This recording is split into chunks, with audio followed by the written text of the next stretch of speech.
Welcome to the RDP Match of the Day.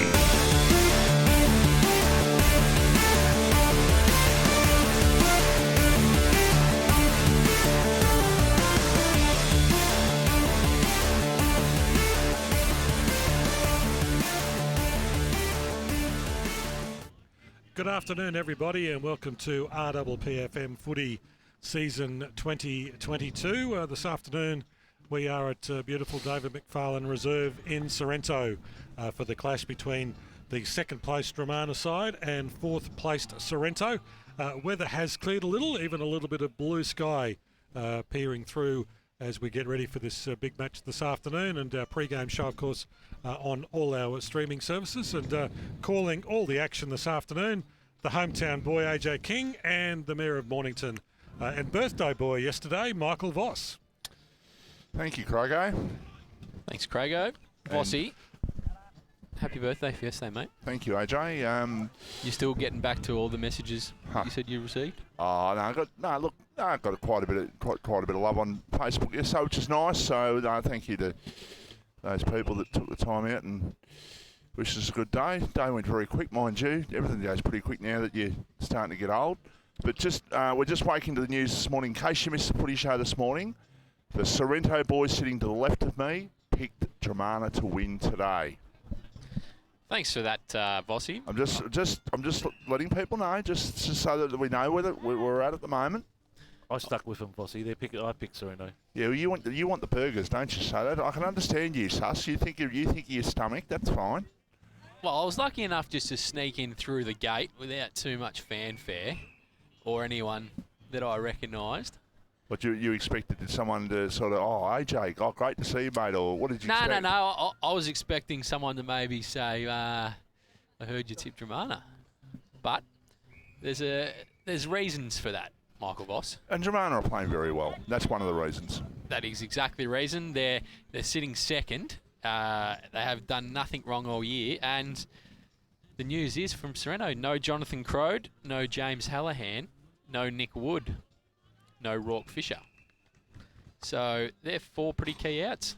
And I think... But Mitch will be playing? Mitch Hallahan is playing, but I also think that potentially no Daniel Hughes as well. No man bun, okay. So they're five pretty big outs, Vossy. Significant outs. And we know what happened in the recent grand final between these two teams, that they love the wet weather footy. This morning on the locker room, we're talking about, one of the things we're talking about was great sporting upsets. And John Beswick, he was sitting there, he was talking, what about local-wise? What can you come up with local-wise? And the one I came up with was 2019 grand finals between the two sides we're watching today. Sorrento had beaten Dromana by 10 goals in the second semi-final, and Dromana found a way in the grand final to win that one. That's what I sort of equate to a great sporting upset. But I don't think it's going to be too much of an upset if Sorrento happen to win today, mind you, with those five players out. It could be, but look, it still promises to be a very good game with two very good sides out there. And we always have to remember that Sorrento are a much better side at Mpnfl Reserve, Vossy. They play this, well, I think it's a smallish ground. Some people don't, but as Paddy Hall's just about to get absolutely smashed, but in playing in the seconds, the score 6-5, 41, 4-3, 27. Yeah, I think it's a pretty relatively small oval here, Vossy, and they play it pretty well. The ways that Sorrento can win is that if they do get on top in the middle with the bigger bodies, but the thing is, Sorrento need the firepower up forward to fire.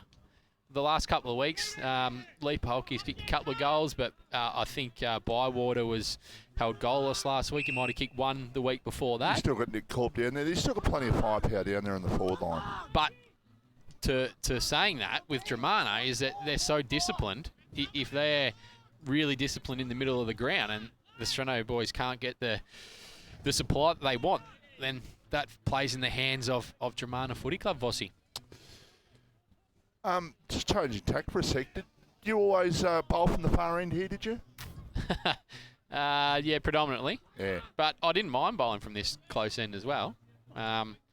First spell, always probably up the top end, but there were times where I bowled from this end if the breeze was suited, but I remember anyway. the year before we played you in the grand final. We played you in a semi-final, and we got a bus down here on the Sunday, and I got a bus down on the Saturday as well. But coming down here on the, we weren't allowed to take drinks in or out from the pavilion. But 10 or 11 years ago, this would have been, and then we. What sort of made a bit of a mess over there, and you guys weren't too happy with some of our Mornington boys back then. I do remember that quite well, actually, and that was back when, it was back when the running sort of banter started with Nick Jewell when he was playing cricket. Nick sort of loves banter with the crowd, as you know. He does. He certainly does. He won't hold back. He would know. He definitely won't. But can't believe that's that long ago now. Don't remind me, Vossi. It feels like a lifetime ago now. But enough about the cricket. We are here to talk about the football, but we spoke obviously a fair bit about local footy on the Footy Show this morning, and we covered a fair bit. Frankston Bombers today have got a big game against Red Hill. They do, and I think the conditions really play into Red Hill's favour, especially up at Red Hill. I picked Red Hill. I think they'll get another win, and if Frankston do go down to Red Hill today, it's just about curtains for them, isn't it? It's gonna make it especially hard for them. Although, in saying that, I think what are they 2 and 3 at the moment, or are they 2 and 4? 2 and 4. They might have played the extra game, have they? They have, yep. So they'd be 2 and 4. Okay, so if they lose, they'd be 2 and 5, and they're still to play. They've got Mpnfl and Rosebud, I think, to play the last 2 games before the end of the first half of the season. Obviously, you'd think Mpnfl and Rosebud would be games you'd probably expect them to win, so it really throws extra importance onto today. Oh, it does, Vossi, and they need to get back to some winning form. And like you said, they've beaten Mount Eliza in round 1, and that was a good win from them. But they've been pretty disappointing after that, and the same sort of thing. Like Sorrento started like a house on fire. They were 3 and 0. They've dropped the last 2. Then they come up against Dromana today. And here in the reserves, it's 7-5-47 Sorrento, 4-3-27 Dromana. And there's a shot. It's going to drop short, but there's a mark about 15 metres out, bit of an angle. But Sorrento going along very nicely here in the reserves. And you mentioned earlier they do play this ground better, and the last 2 games been away, both games. And no coincidence, if you like, that they've lost both the games, because obviously this ground is a ground where you can basically, you get a guy like James Hallahan who's not playing today, kick the ball long into the forward line, and you've got 3 or 4 star forwards down there.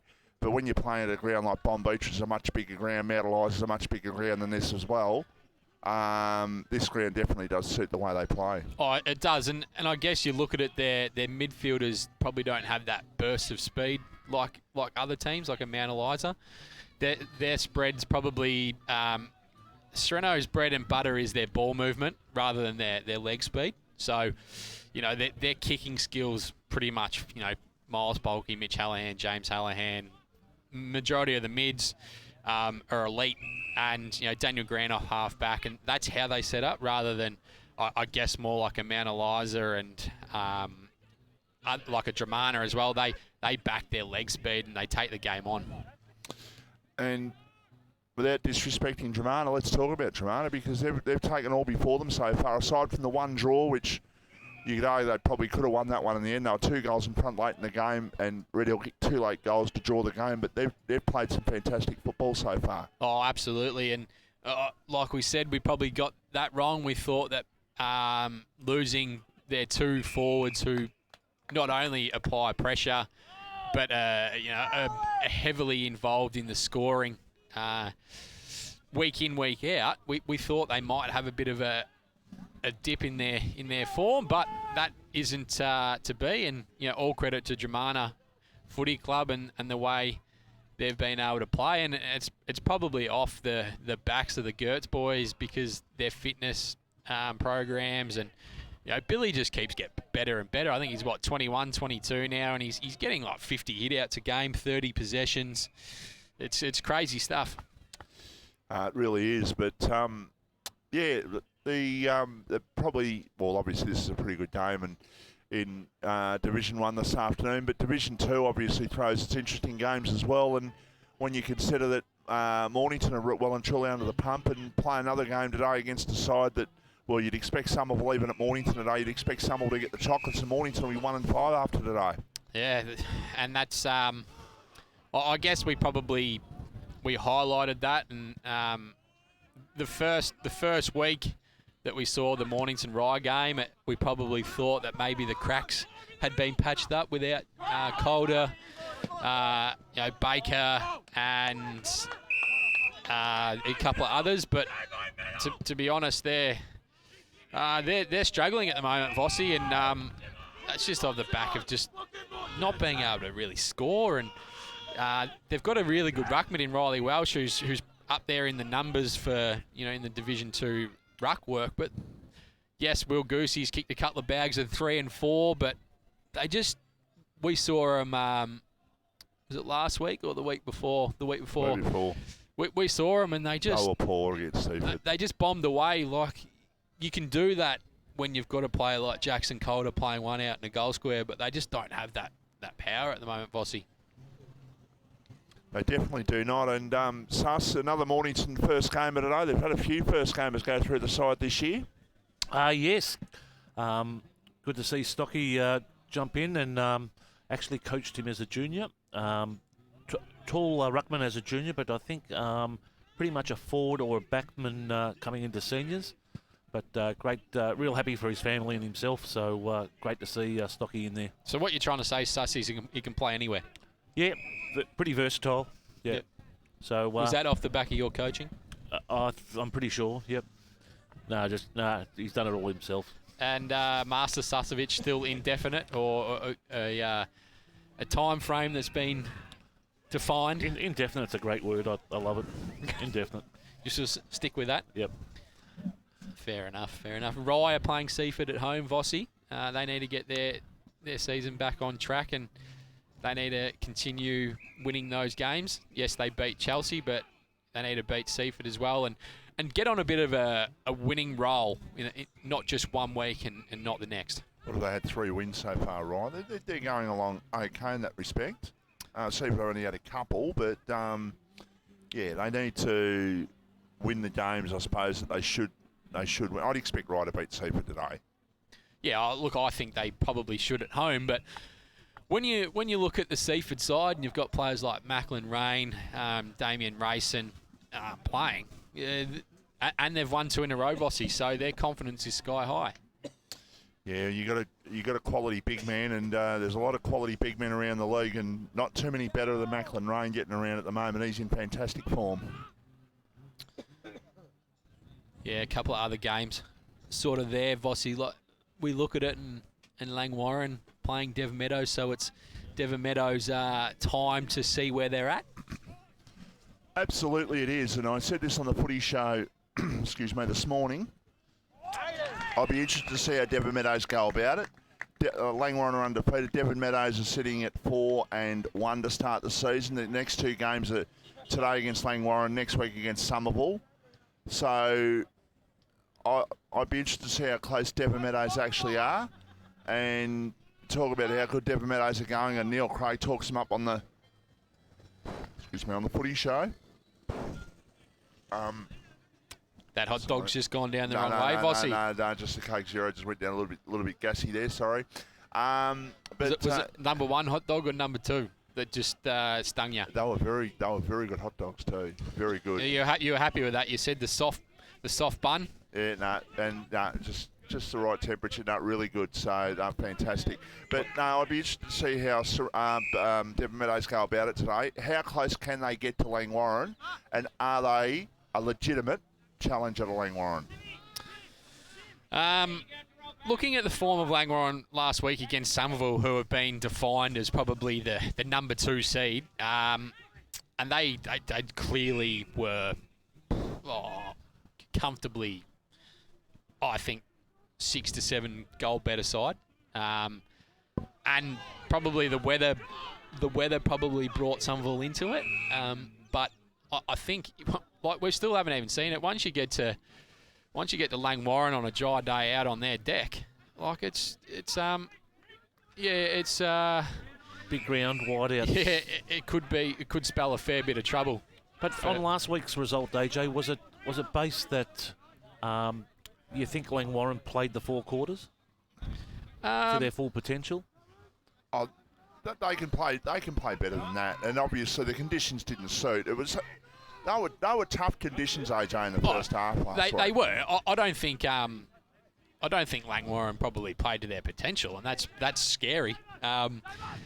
The fact that, like we said, the Somerville contested ball in the wet, that probably brought them back to Langwarrin, I thought. But when the whips were cracking, the Langwarrin big-bodied mids stood up. And the scary thing is, they did it in the wet. They did it in the last quarter. They overran them. Somerville didn't look like scoring in the last quarter.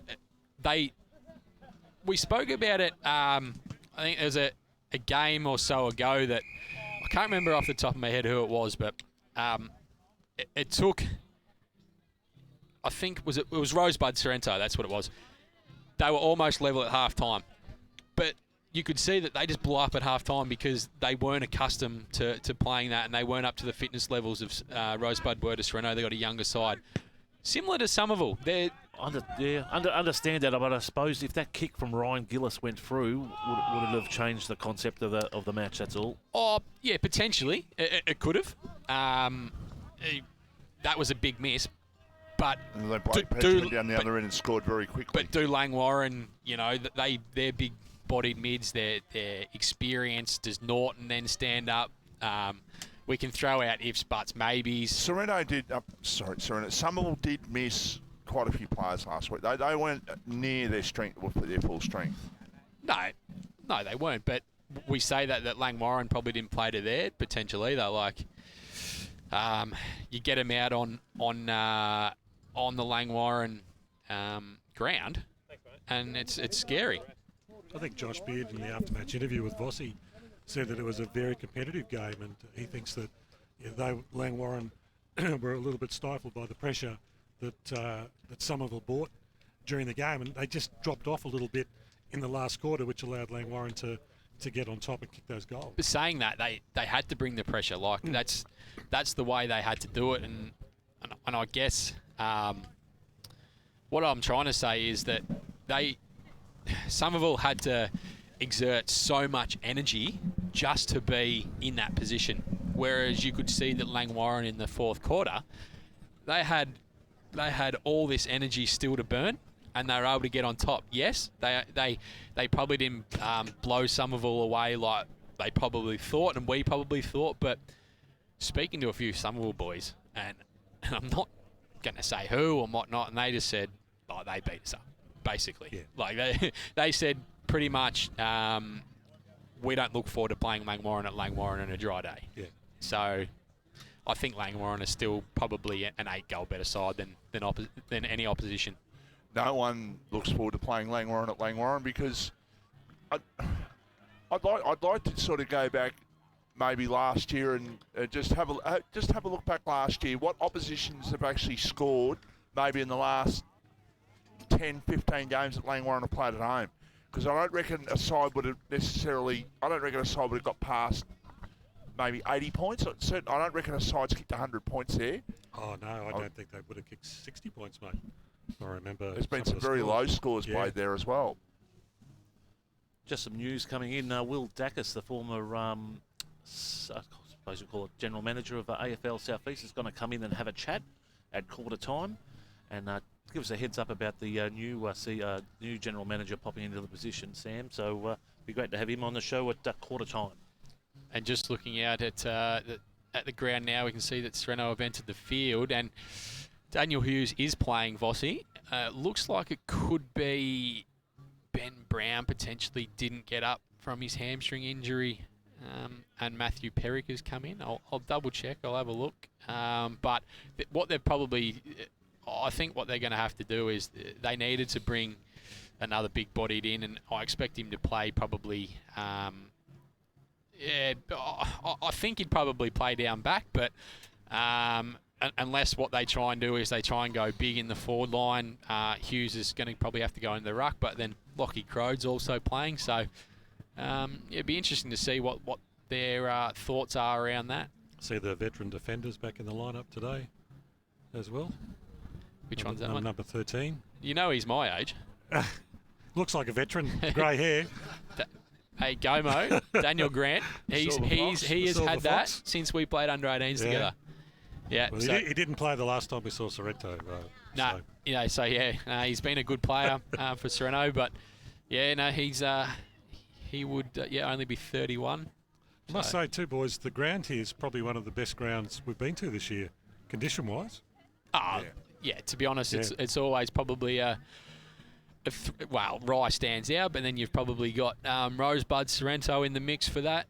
Dromana's a very good ground when it's going as well, so... Yeah, Dromana gets fairly boggy at times, whereas... the southern end of the peninsula is what I'm saying, is you get there's a lot of... The grounds are...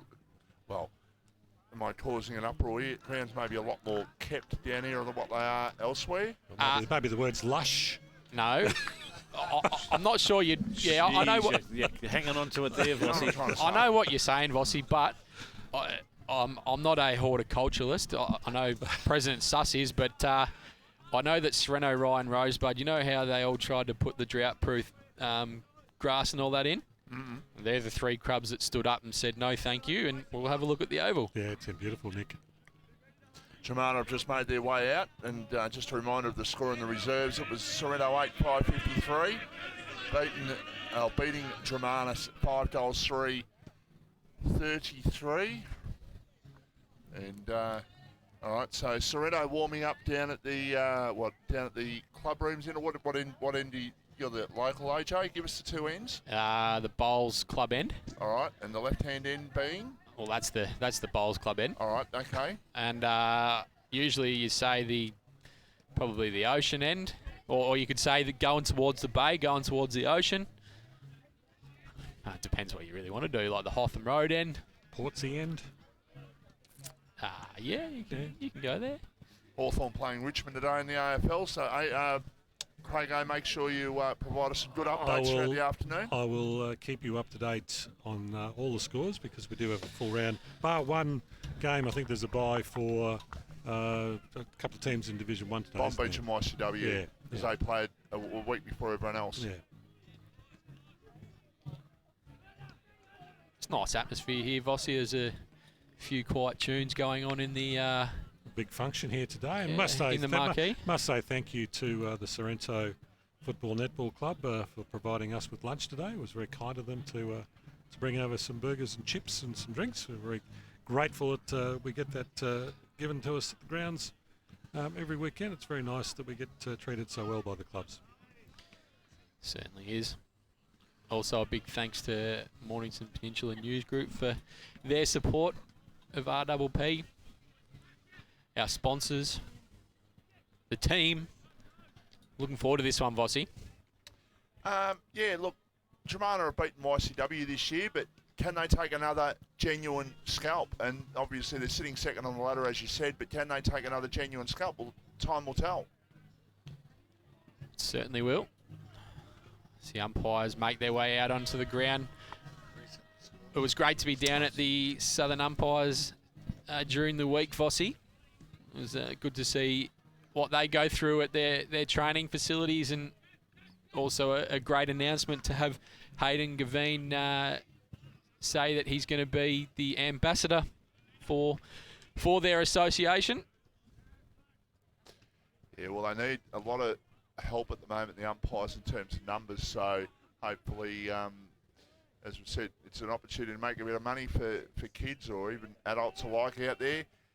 Boys, girls, whatever, just make some friends and lifelong friends out of it. You heard James Richardson this morning talking about it, and what did he say? His 10 best friends or something are all umpires. So it's one of those sort of things that you can get yourself involved, and all of a sudden something that can turn into a bit of a money-making exercise to start with can turn into something a lot more for a lot of people. Absolutely. Now, I haven't had a good go at it, Vossi, because I've now seen Ben Brown. I'm going to have to go again and try and find out who is missing. Lee Paholke's just potted about 4 goals from 50 metres out in a row, warm up. So you can see the runner kicking the ball out, and I tell you what, if you put the red jumper on Troy Swartz, he looks fit enough to play, Vossi. Yeah, he's always been sort of that similar build, hasn't he? So Richmond up by 5 points in the AFL, 8-3 against Hawthorn. So I'm going to be doing that quite a bit throughout today. Sorry, AJ, but I will be. That's okay, mate. You're the boss. You're the mayor. Yeah, well, hopefully Hawthorn can put up a little bit better performance than what the commentary bias Luke Darcy and the Channel 7 commentators last week. My God, they were biased. Then Matthew Lloyd's up and about and saying, oh, Hawthorn's not going to win too many more games. Well, I'll give you the tip. I'll guarantee you this much. Probably Essendon aren't going to win too many and aren't going to end up in the finals, unlike what Matthew Lloyd thinks they're going to. Right. We probably know we're not going to be in the finals. Well, I don't think Essendon will be either, but maybe the Bulldogs might sneak in after last night, AJ. Well, I don't know. I think they're a bit up and down at the moment, Vossi, but it's going to be interesting to see who does make it. I'd put your money on North Melbourne for the wooden spoon. No, I don't know. We'll win the Bradman Award. There is West Coast. No, I think West Coast will finish well and truly clear of us. Right. I'm going for my third and final attempt at this, Vossi. Liam Fraser's the player that's not playing for Sorrento that was named. Are you sure? Yeah. Okay. So I can see Jared Cadden. So that's another big out. Wingman for Sorrento, but as we said, they've still got plenty of star power throughout their list. Sometimes in adversity, people lift their game. Be interesting to see how the Sorrento team go this afternoon.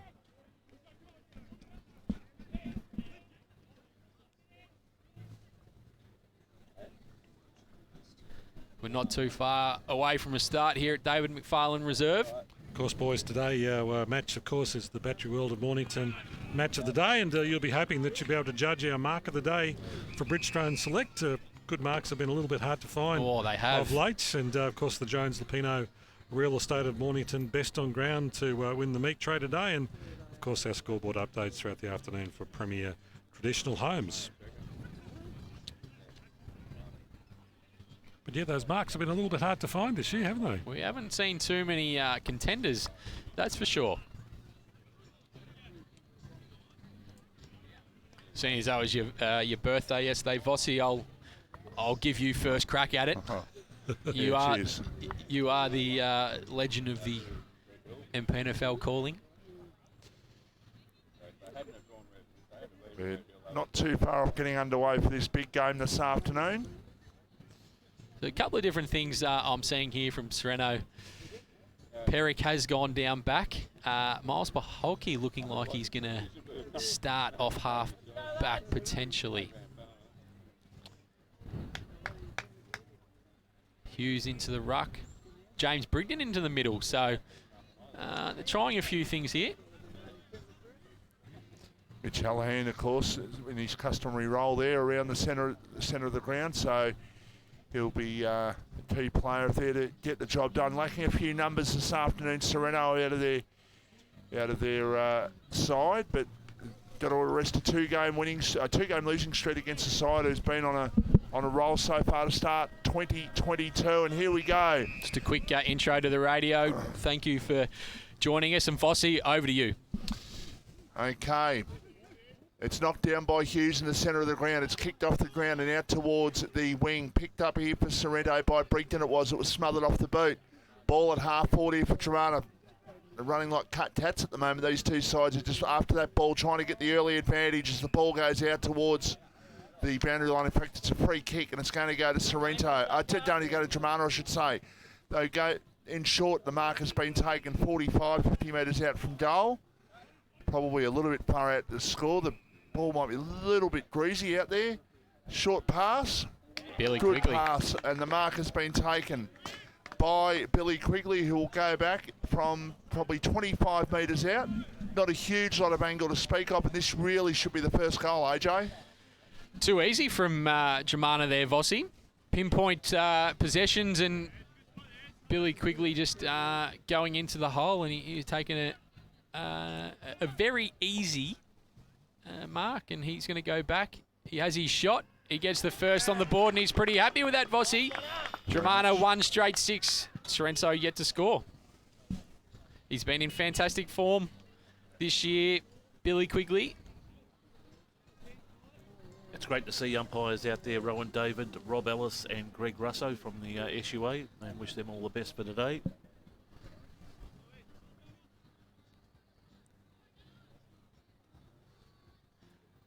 So it looks like Brigden's gone to Quigley, and he let him slip there. As both the ruckman do battle. Bit of a stalemate, but Billy Gertz follows up. He gets a quick kick inside forward, 50, and another mark to Dromana. Finding Josh Gertz, and he'll go back, kicking from about 35 out on a slight angle towards the Hotham Road end here, Vossi. Just as you hoe into the chocolate bar already. We've only just started, Michael Voss. When the urge hits, AJ. It's Josh Gertz in. Kick at goal. Not going to score at all. Pack forms, hit out, and we're going to get a throw in. Some ominous signs here from Dromana. Oh, absolutely. Just been far too strong in the midfield to start. Sorrento mids need to just lock on. The rucks do battle. Ball just bouncing around. Gardner looking to run on it for Sorrento. And there's a free kick given.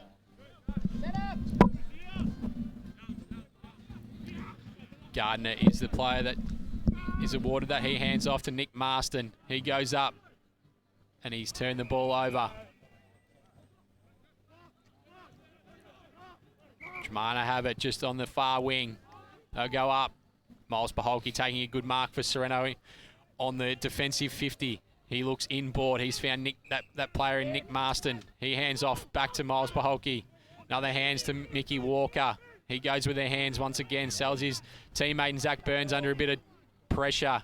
Mitch Hallahan gets a quick kick forward looking for Curtis Bywater. Doesn't find him. Dabrowski, Corp, Walker.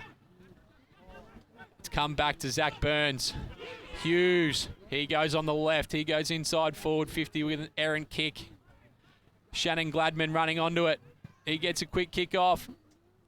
And he's kicked a behind. Sorrento hit the scoreboard. 1 behind, Dromana 6. Short pass out of defence. Mark is taken out there by Gertz. And if you say Gertz, there's probably a fair chance it's going to be. It's one in. There's 4 of them out there this afternoon. Ball over the line right in front of where we're broadcasting here at the David McFarlane Reserve. Dromana 1 straight 6.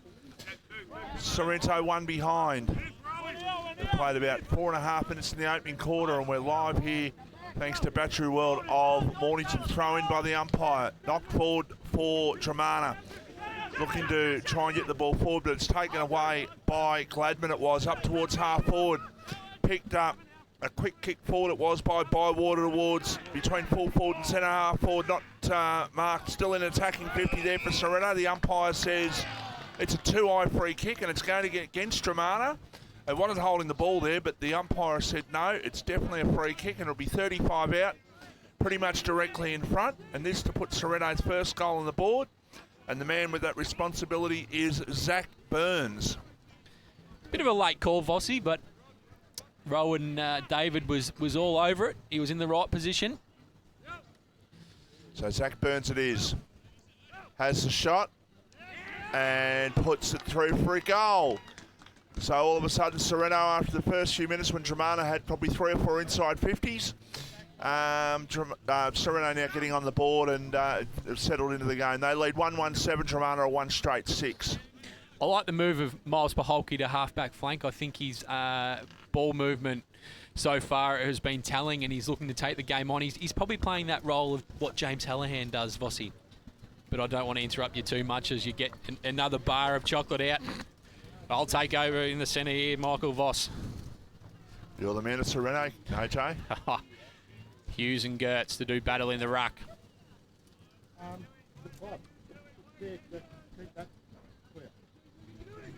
Sam Gertz looking to get a centre clearance, and he does, over to Billy Quigley. He goes at goal, and he's missed. Dromana 1-1-7 plays Sorrento 1-1-7. The Premier Traditional Home scoreboard. Nathan Ryan brings the ball back in, looking for Nick Corp or Dan Hughes. Hughes takes the mark. He's looking to get the ball off. He's called to play on. He goes long. Standing all alone there is the Dromana player who takes an easy mark. He rolls up to Tovey. He drops a mark. He brushes Nick Corp. Got the ball just in front of us here, Vossi. Plenty of Sorrento numbers. The ball stays in. Really good work from Dromana here. Their overlap handball's been good to start. Slattery has a quick kick, and he kicks it out in the full. And Sorrento will get a bit of relief in their defensive 50, Vossi. Certainly will. Chocolate was very nice too. 1-1-7 each of two. 7 minutes gone in the first quarter. Daniel Grant to bring the ball back in. He goes in looking for Zach Burns. Pretty risky kick. They've turned it over here, Sorrento. Dromana just looking to hold the ball in. Tom Crimmins gets the ball, gives it back to the umpire, and we'll get a throw up just on the forward 50 for Dromana. Ball just bouncing around. Daniel Grant goes by hand over to Dobrowolski. He goes by hand again to Hallahan. Cadden. He gets a quick kick on the left. Standing all there is Simpson. Big tackle from Nick Corp.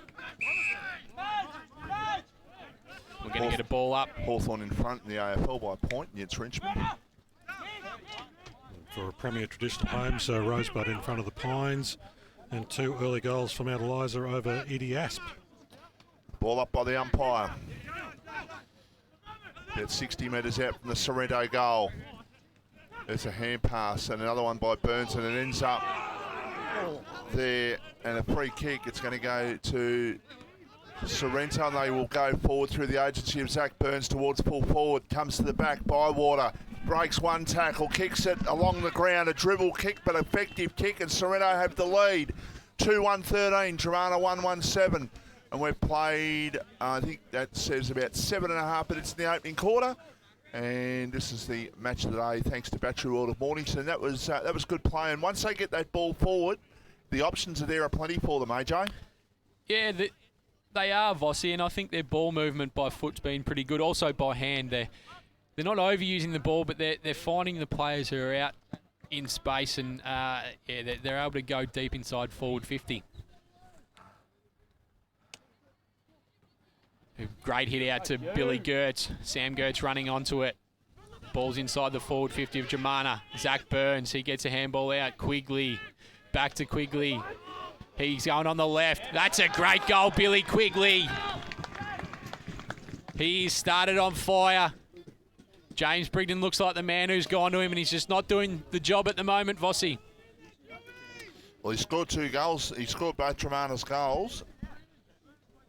So good start by Billy Quigley, and a good answering goal there from Dromana. So scores level here at the McFarlane Reserve. And guys, quickly for Premier Traditional Homes in Division 2, Rye 3-1, Seaford 1-2 at the moment. Yeah, Rye just down the road there. I'd expect Rye to win that game against Seaford today, but never know. Ball up in the centre. Knocked down by Gertz. Billy it was. Taken away for Sorrento. Now long kick towards centre half forward and beyond, in fact. Leading in the race to the ball is Adam Martin. No, didn't control it. The ball falls to ground. An opportunity presents here for Sorrento on the left foot. A snap at goal is a very, very good kick.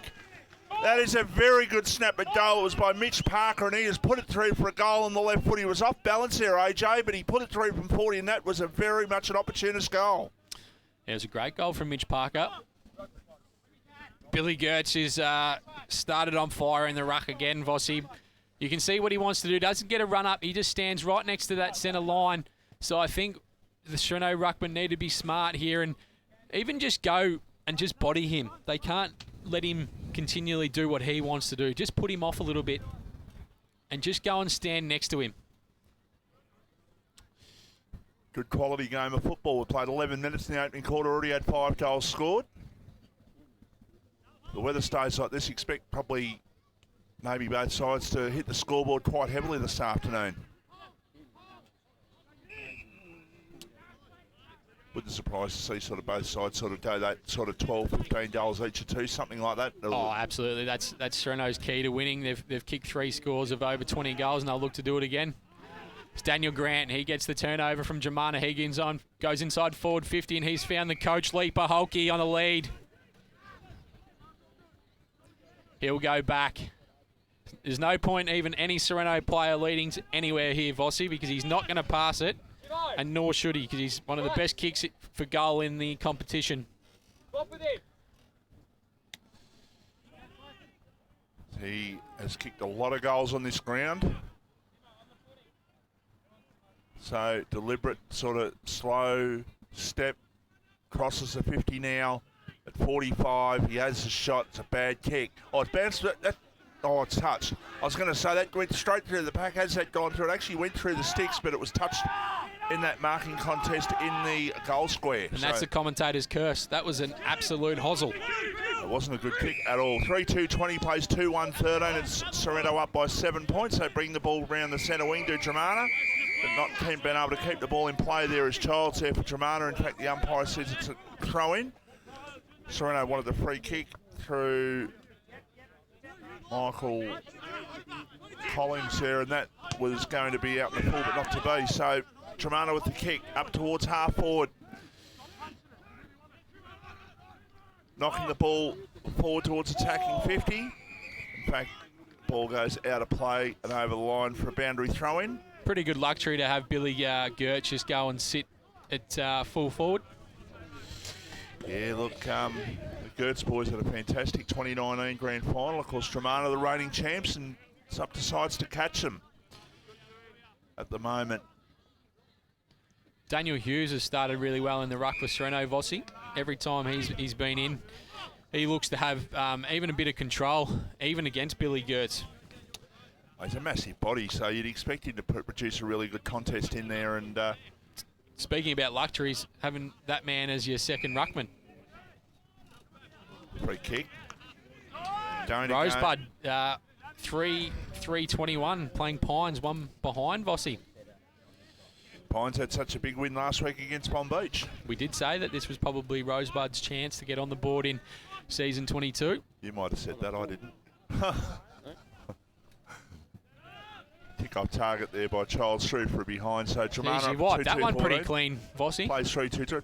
20. Look, I'll be honest, I tipped Pines. I did not even consider picking Rosebud, to be honest. I tipped Pines, but I think this wasn't going to be by much.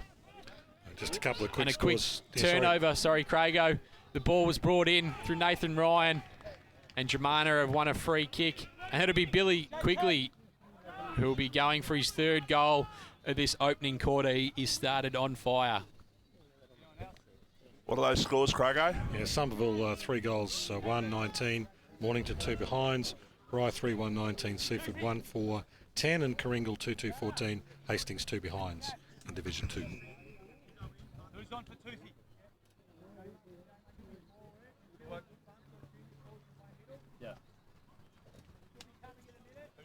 So, Dromana looking to kick their third goal. He's had 4 scoring shots already, Billy Quigley. He's kicked 2-2. He's missed that one. So 2-3-15 Dromana, 3-2-20 Sorrento. We're halfway through the first quarter here live at the McFarlane Reserve. Hope you can stay with us right throughout the afternoon. And if you've got any comments, on some of the other games, or maybe the fact that AJ tipped against his beloved Sorrento today, maybe RWP Peninsula Footy Facebook page, or the RWP Peninsula Sports, isn't it? Facebook page as well. Exactly right, Vossi. As the ball's up inside the forward 50 for Sorrento now, through Curtis Bywater, the ball just rolling through for a behind. Sorrento move on to 3-3-21. Dromana 2-3-15. Premier Traditional Home scoreboard.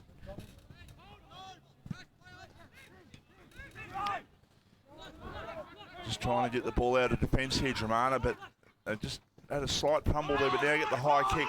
Hughes, well, I was going to say Hughes should take this, but he was called out of that one by Miles Paholke, who's got it. He can play on, looking maybe to get to his brother, not to be on that occasion. Ball comes to the back. Zach Burns running onto it.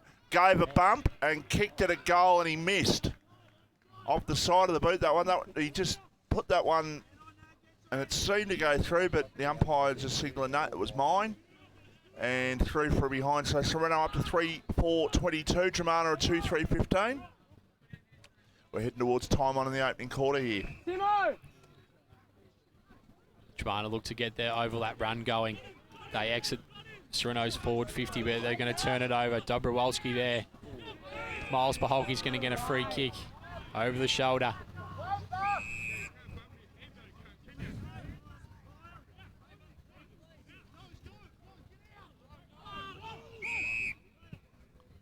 He goes in short. He's found Mitch Hallahan. He goes off to Dobrowolski. He goes inside forward 50. He kicks it goal. Through for another behind. Sorrento go on to 3-5-23.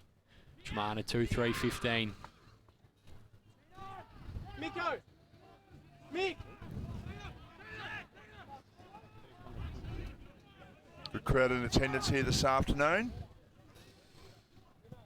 Two Southern Peninsula sides in action. Good mark taken there for Sorrento, and they can load up again. The kick goes in short, and the mark has been taken. And it's been taken by Matt Perrick, who will go back, and he's looking for a short pass. Doesn't think he can make the distance. Has the umpire blown the whistle for some reason? The umpire said, go back over your mark, perhaps. Marcus Gardner it is, Bossy.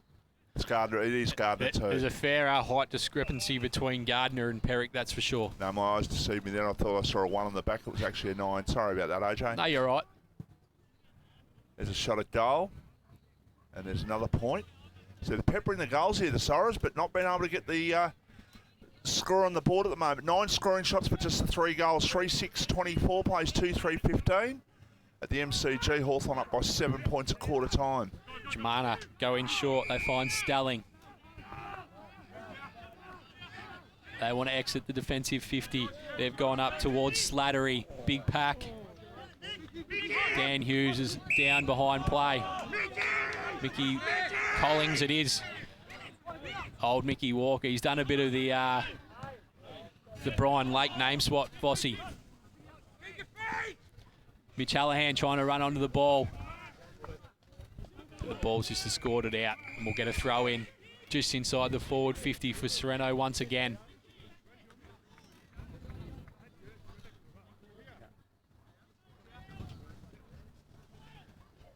Ball thrown in. The Crummers, Mitch Hallahan has a quick shot at goal. Nothing coming.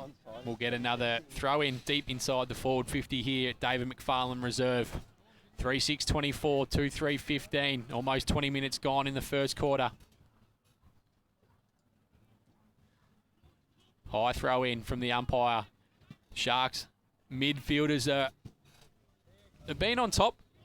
Other than the first few centre clearances, Vossi, the mids around the clearances around the ground have been pretty much in favour of Sorrento.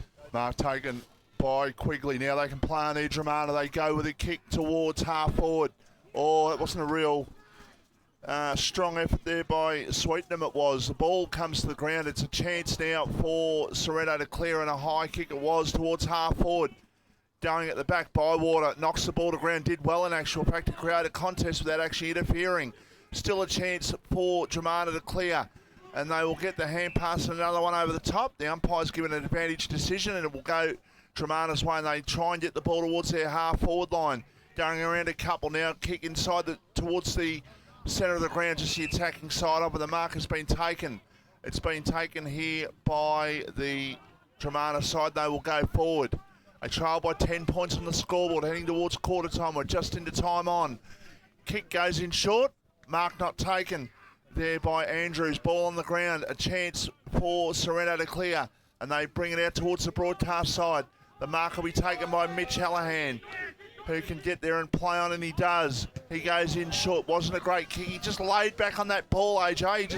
He just tried to pinpoint it. Maybe just slid off the boot a little bit. Yeah, on his non-preferred, Vossi. I tell you what, Miles Paholke started on fire. It's a toss-up between him and Billy Quigley, for who's leading the Jones-Lupino best on ground at the moment. Probably in the favour of Billy Quigley, who's had 4 scoring shots.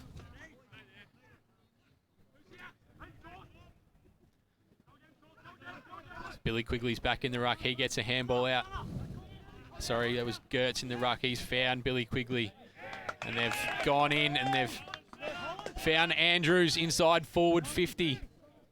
And he'll kick for goal, looking for Dromana's third. See the stats there of Billy Quigley so far this season, coming into round 6. So I suppose what the handballs and kicks, 87 handballs and over close to 100 kicks there.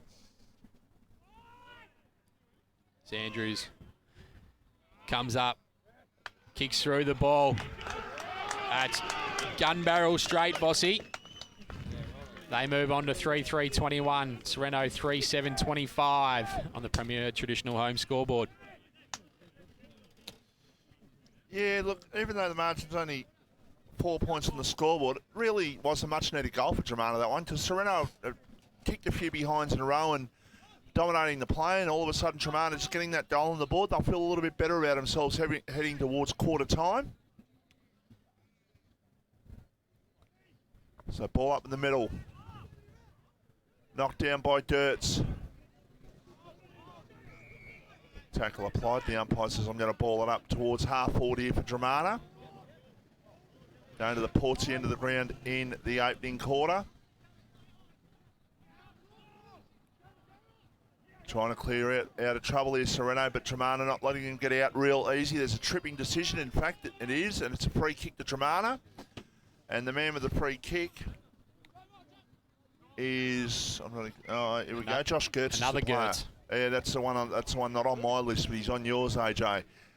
Kick inside attacking 50. It's off the pack, and a shot at goal is missed. Through for a behind. 3-4-22 plays 3-7-25. That was Sam Gertz kicking for goal. There's Gertzes everywhere, Vossi. Absolutely. Billy, Dan, Sam and Josh. As Nathan Ryan brings the ball back in, he's found Shannon Gladman down on one knee. He's looking inboard, Miles Paholke. He goes up looking for Cadden. He's not able to find him.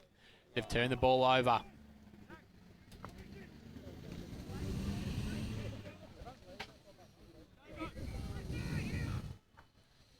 Tooth goes inside forward 50. But Rowan David has found a free kick here, and it's going to go to Billy Quigley. He is absolutely destroying James Brigden here in the first quarter, Vossi. It's his 5th scoring shot. That move has just not worked. Brigden needs to go down and play down back as he usually does.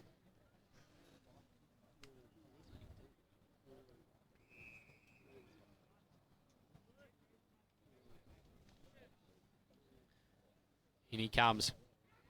And he's kicked it. Dromana get their 4th, 4-4-28, 3-7-25. Sorrento here. Billy Quigley has 3 in the first quarter. He's on absolute another planet at the moment, Vossi.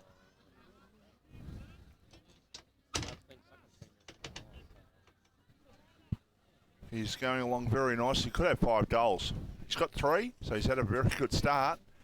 And Dromana, probably their defence is probably needing a little bit of help down there with 10 scoring shots in the opening quarter for Sorrento, but the Sorrento defence needs a bit of help to try and curb Billy Quigley's influence at the moment. He's in fact, 3 of 4 goals so far that Dromana have scored in the opening quarter. Dromana looks to go inside forward 50 again. Handball through Quigley. He went over to Holloway. The ball inside forward 50 now. Just bouncing around. Sorrento can't concede another goal here. But a quick shot goes out of bounds. We'll get a free kick to Sorrento, and Brigden's going to bring the ball back in. He goes long, looking for Corp. He's able to take a strong mark. He gives the hands off to Zach Burns. He goes looking for Bywater. Probably need to get the hands out in front. Dobrowolski, Paholke, hands off to Hallahan. He goes inside looking for Lee Paholke. He's found him, but he's sprayed it. And he'll just register a behind, and Sorrento move on to 3-8-26, plays 4-4-28 here, Vossi. 11 scoring shots, but only the 3 goals. And it's not the worst conditions either, so they'd be disappointed with that. Well, Sorrento, it's almost out of bounds in the full. Is it just inside the field of play? Maybe just. And the man with the ball is Ben Tovey, who can get it and go. Goes to the high kick towards true centre wing. Pack of players go. I think there's 3 Sorrento players and there's numbers at the ground. So I don't know what the Dromana players were doing then, because there was no one at the fall of the ball and they had more numbers in the air. Free kick. Going to go to Daniel Grant, who goes with a sideways kick in towards the centre of the ground. Mark has been taken. They can play on here if they choose to do so. They, in fact, stop and prop. Defensive side of centre. Now switching across towards this side. And the mark has been taken by Stokes, who's got it. And he goes back towards the scoreboard side of the ground. They can get it and go now. And they would go with a high kick down towards half forward. Ball knocked towards the line and goes over and for a boundary throw-in. Dromana up by 2 points, 4-4-28. Sorrento 3-8-26, and this is the match of the day brought to you by Battery World of Mornington. Ball's thrown in high. The Rucks do battle. Both of them have followed up their work. Somerville 25, Mornington 2. Look at that. Mount Eliza 48, Edithvale 7 as the siren goes here to end the first quarter. Sorrento 3-8-26 plays Dromana 4-4-28 on the Premier Traditional Home scoreboard. And we'll head to a station sponsor break and we'll be back.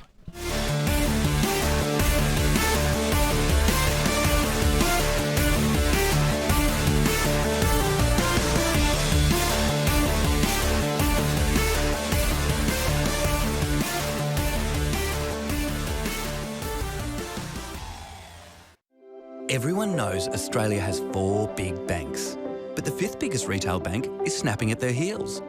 It's a bank that's been around for over 160 years, can be found in over 500 locations nationwide, looks after over 1.8 million customers, and is regularly voted one of the most trusted brands out of all the thousands of brands in Australia. Who is this fantastic number 5? Yep, it's Bendigo Bank. The better big bank.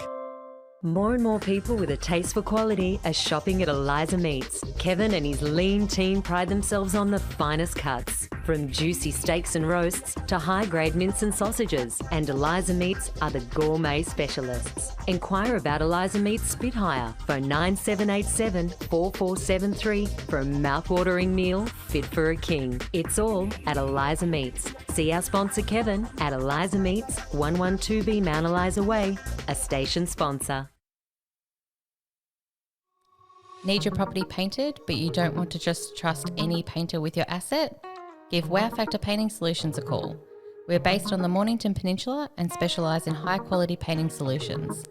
We are proud members of the Master Painters Victoria and the Dulux Accredited Program. For a free quotation, visit wowfactorps.com.au or call 0475 448 285. Wow Factor Painting Solutions, a station sponsor. Welcome back to the RPPFM's coverage of football down here in Sorrento. And with me today is Will Dacus. Will, how you been? Good, thanks, mate. Norwich, you've moved on from AFL Southeast. Can you tell us a bit about your new role? Yeah, so it's a new role within AFL Victoria. So it's a role that hasn't existed before. So working in growth, retention, and transition. So largely it's a broad title, but essentially looking initially at those transition pathways from AFL programs. So I'm looking at those kicks programs, how we're transitioning those kids into junior clubs, and how we're transitioning junior participants into senior clubs. It's a hot topic, isn't it? It is, yeah. Yep. Yeah, it is. And I think there's been acknowledgement in the past that no one's actually owned that transition piece. And so I think there's a key directive from AFL Victoria that we actually want to own that. We want to develop those strategies for leagues and clubs to implement to make sure that those kids are flowing all the way through, all the way from Auskick, all the way into senior football. No worries. And if you move on up the, we'll call it up the ladder. We'll call it up a new person walks into the role at AFL Southeast. Can you tell us a bit about? Yeah, Sam Confay. So those who know the VAFA quite well would understand Sam's role. So he was the general manager of football and umpiring at the VAFA for the last about 5 years. But he's been at the VAFA, I think, for about 8 years now. So he steps into the role. Great background in community football. Understands community football. Understands clubs. I think will be a real asset for the area.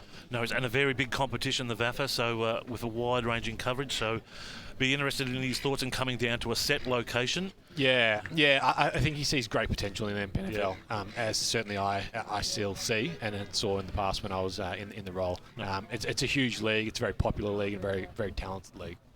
And with your move on, you're still interested in, you're down here today at Sorrento, still interested in local footy? Oh, absolutely. I mean, I live down in Dromana, so the Mpnfl is my local league.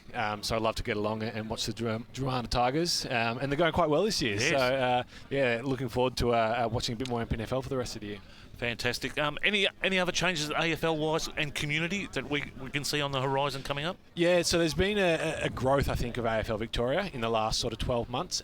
With me stepping into this new role, there's a number of other new roles, particularly in that participation side. So we're getting more kids playing more football. Now, the longer-term benefits are for the senior football clubs, obviously. When those kids transition into junior clubs and then into senior clubs. I've got a question, and it might be a hot one, but whose responsibility? And I've got my view, and I'll openly state it just after I ask the question. Whose responsibility is it for local footy, from junior footy to senior footy? I have a view that it's the community and the AFL. What would your... Spot on. It's both. It's both. There needs to be some help from AFL Victoria in terms of developing those strategies to help those kids transition from junior to senior. But it's also down to the community and the leagues, making sure that there's a strong connection between junior and senior clubs, so those kids feel welcome and enticed to transition. No, that's great, because we've got some people out there saying it's all the AFL's issue or it's community fit. It's just good to see where the fit Correct. is. Correct. We've got to work together. That's the only way we're going to actually achieve good transition. Fantastic. Will, it's been great having you on the show today. All the best in your new endeavours, and thanks for your help down here on the Mornington Peninsula. And Thank you very much. Might catch up with you later. Fantastic. Great. Thanks, guys. That's RPPFM. We're just going to take a quick quick break and an ad from our sponsors, and we'll be back with the second quarter. Open in Mornington. We know batteries. We know our 75 D23Ls from our DIN 65 LHs. And we know which is best for you. We have the range and a spark no one else can match, because we live and breathe batteries. Those beautiful boxes and cylinders that power our lives and our passions. That's why we're the batteryologists. We're Battery World. Battery World Shop 1, 43 Mornington Tyre Road, Mornington. At SJS Accounting Strategies in Mornington, our mission is a simple one: to make running your business easier. To get money-related challenges out of the way so you can focus on growing your business. It doesn't matter which business sector you're from, our commitment to helping you grow will be exactly the same. Why? Because our team loves helping businesses achieve their goals. Contact SJS Accounting on 5975 0488 or visit www.sjsaccountingstrategies.com.au. A station sponsor.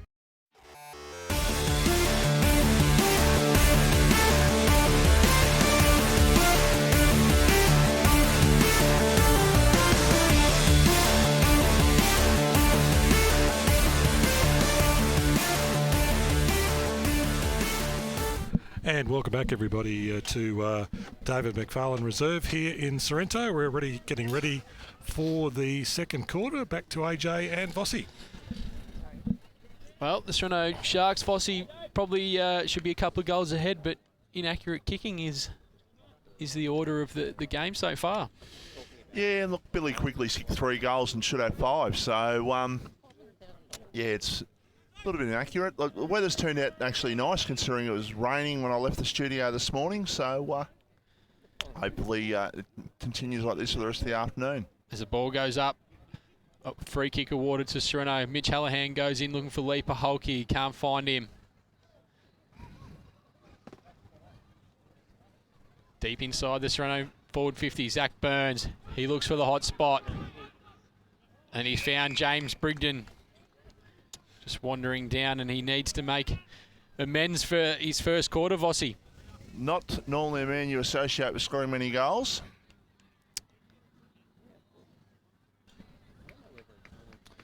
So let's see how much he's been practicing.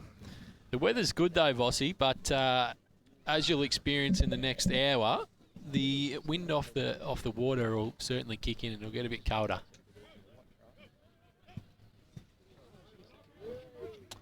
He hasn't been practicing too much, AJ. No. And for Premier Traditional Homes, boys, Somerville 40 points up on Mornington. Seaford are 21 points up on Rye. And Coringal lead Hastings by 8 points. Devon Meadows 1-4-10. Langwarrin yet to trouble scorers. And just on that note, James Brigden normally a defender, so that's why I say he probably hasn't. Okay. Miles Paholke has the ball in the defensive 50 for Sorrento. He goes in. He's found Nathan Ryan. He goes on his left. Kicks a Chisler looking for Gardner, but is not able to find him, who then gives away a free kick. Jai Taylor. He goes out wide, finding Dan Gertz. The overlap run from Dromana. They go inside forward 50. Pack forms. No mark taken. As Josh Gertz comes away with it, but standing all alone is Miles Paholke. He's lucky just to get a hand on that, Vossi.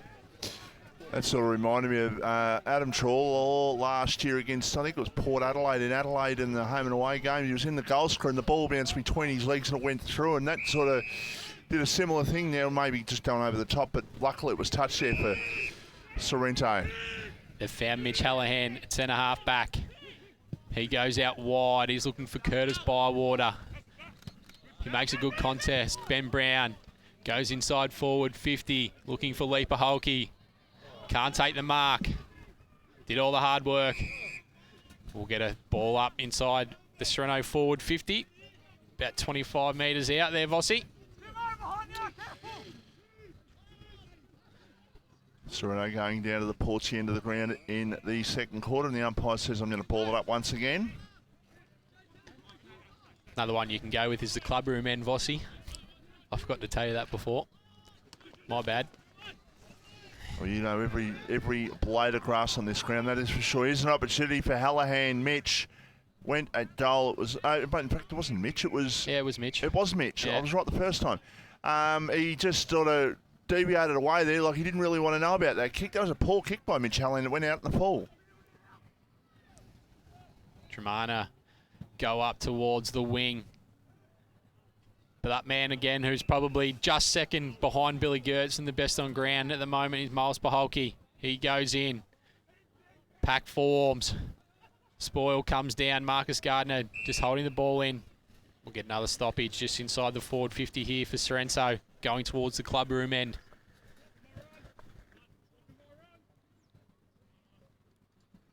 Hughes and Gertz in the ruck.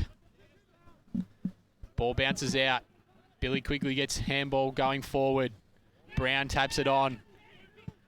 Brigden just gets it on the boot. He goes in looking for Corp, who stands under the ball. Ball falls out to Leaper Holke, and that is holding the ball.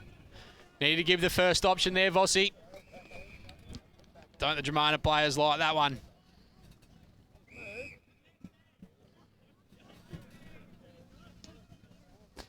Short pass out of defence. Mark taken. They can go forward here. Dromana potentially.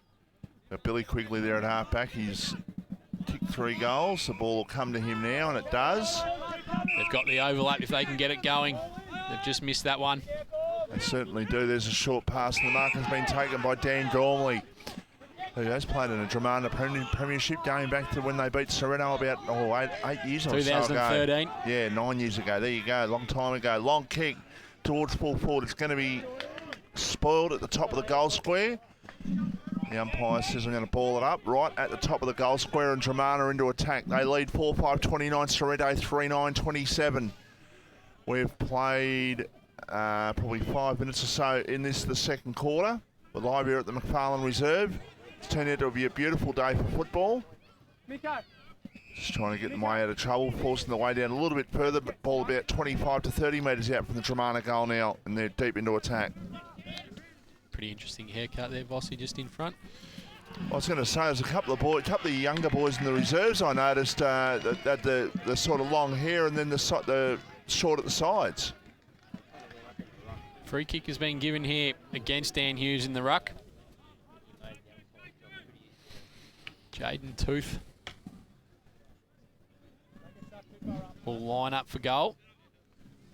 The movement there from from Dromana moving up the ground was pretty easy there, guys. In he comes, straight in front, but misses. That's a bad miss, Vossi. Hawthorn up by 5 points and Kangaroos down by 32. Oh, well, we're just used to that, aren't we? The other Kangaroos are on the board finally. Lang Warren have finally kicked the goal, still 4 points. And a goal to Dan Gormley. Poor kick in from Sorrento. And Dan Gormley capitalises. What is that Devon Meadows Lang Warren score? 1-4-10 to 1-6. Okay. They've been wasteful in front of goal, Sorrento here. A couple of kick-ins have been turned over, and Dromana has made them pay.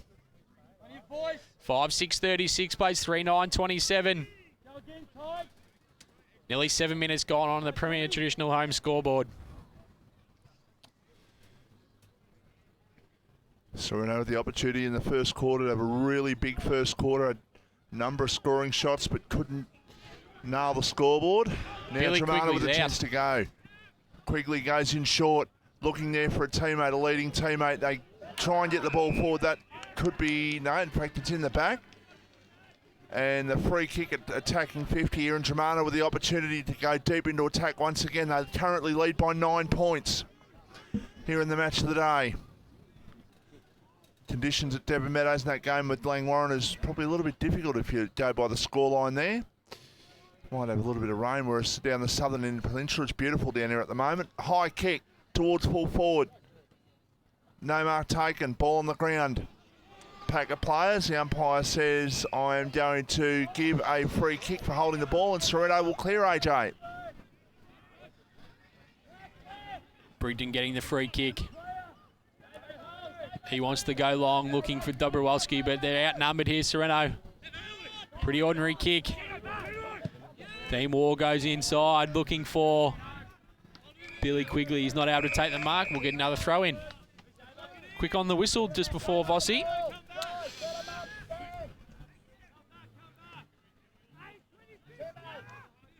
The Dromana pressing. 5-6-36, 3-9-27. Second quarter here. Billy Gertz in the ruck, just takes the ball out, goes over his shoulder, and that is touched. All the Dromana fans thought it was a goal. Sorrento bring the ball back in. They're not able to clear, though. There's been a couple of ordinary kick-ins so far this quarter from Sorrento, Vossi.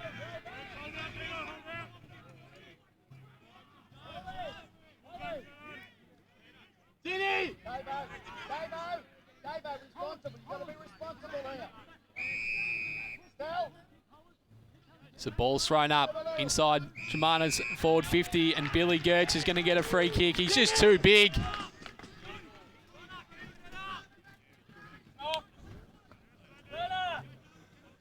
Lockie Croge battling hard, but Billy Gertz is just too big and too strong.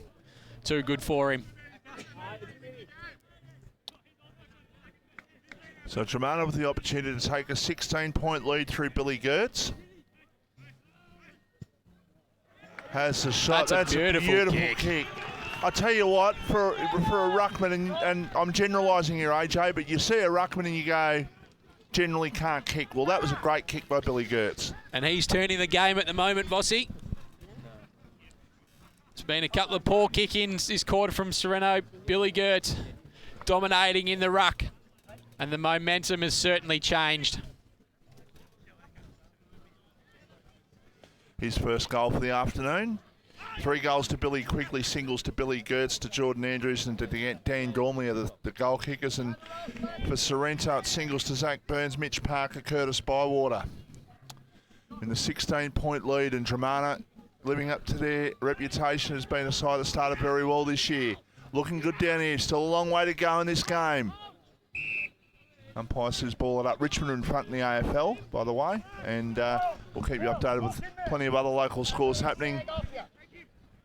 Ball goes up, Rucks do battle. Ball comes to Miles Paholke.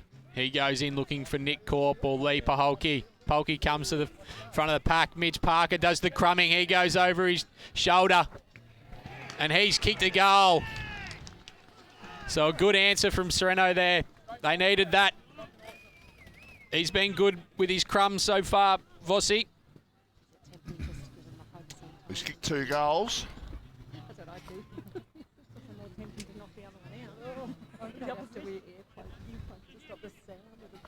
For our Premier Traditional Homes, Lang Warren 2 points up on Devon Meadows now. Karingal 20 points up on Hastings. Still 40 points the difference between Mornington over Somerville over Mornington. Can you just read that score for our president at the back there? 7-1-43 to 3 behinds 3, and Seaford put in the clean. I picked Somerville.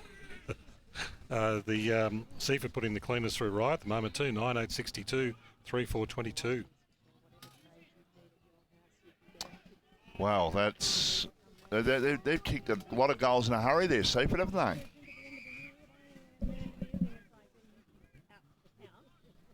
So Taylor with the ball for Dromana goes in short. He'll get the give and go. Looking to go down the broadcast side, the non-broadcast side, the scoreboard side here, Dromana, but in fact it's going to be taken here for Sorrento and they can load up once again. They're happy to go down the wings, Dromana. They're getting the ball where they need to, and to get it into a scoring position, even they haven't really gone much down the centre, AJ. They haven't needed to, Vossi. Their overlap's just been so good in their switch kicks, and we see a 50-metre penalty here. Michael Collings will line up for goal. As I mentioned earlier, he's done the old Brian Lake. He's gone from Mickey Walker over the cricket season to Mickey Collings. Be a similar reason to what Brian Lake did, because it continue the name, would it be? Something like that? His old man, Jeff Walker, Chuka Walker, passed away a few years ago, so in he comes. That's a beautiful kick from Mickey.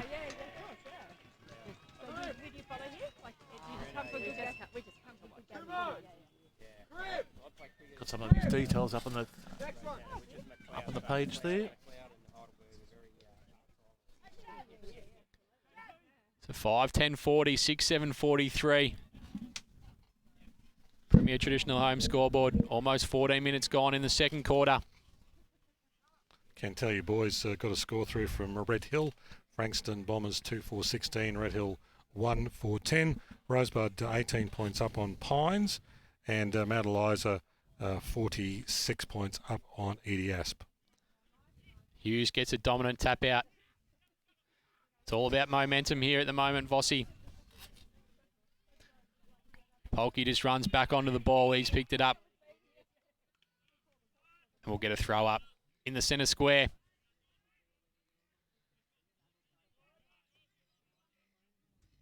Hughes not able to get a decisive tap out this time. Ball just locked in. The umpire's given a free kick to Gardner. Shannon Gladman comes past. He goes up looking for Nick Corp, who's getting on his bike. He's taken out. We'll get a throw in. Good tackle there by Dan Marcassani, just getting him to the line. The bigger body there, Corp, but he got him to the line to cut off any potential attack that Sorrento might have been able to muster. So right in front of the club rooms here at Sorrento. The ball thrown back into play right half 40 for Sorrento. Free kick in that ruck contest. Going to go here to Sorrento, and it's going to go to Dan Hughes, who just gives a little bit of a push to his Dromana opponent, just running past there. And that was Jack Slattery. So Dan Hughes, he'll kick from about 65 metres out. Goes in towards the forward pocket. Ball knocked away, or is it? No, I think it's going to be a mark paid to Dromana in defence. And they can get it and go. It's pound from a mark. I didn't think he can do that. Maybe that's changed. Maybe I'll just leave that alone. Dromana go inboard. Roy Paholke coming out of full forward and gets a rundown tackle and lets him know about it.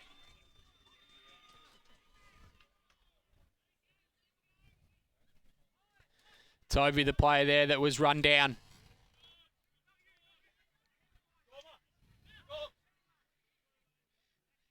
Shows you the sort of pre-season that Paholke's had. Charging out of full forward. Often doesn't leave his goal square. He's pretty happy to do it this year, Vossi.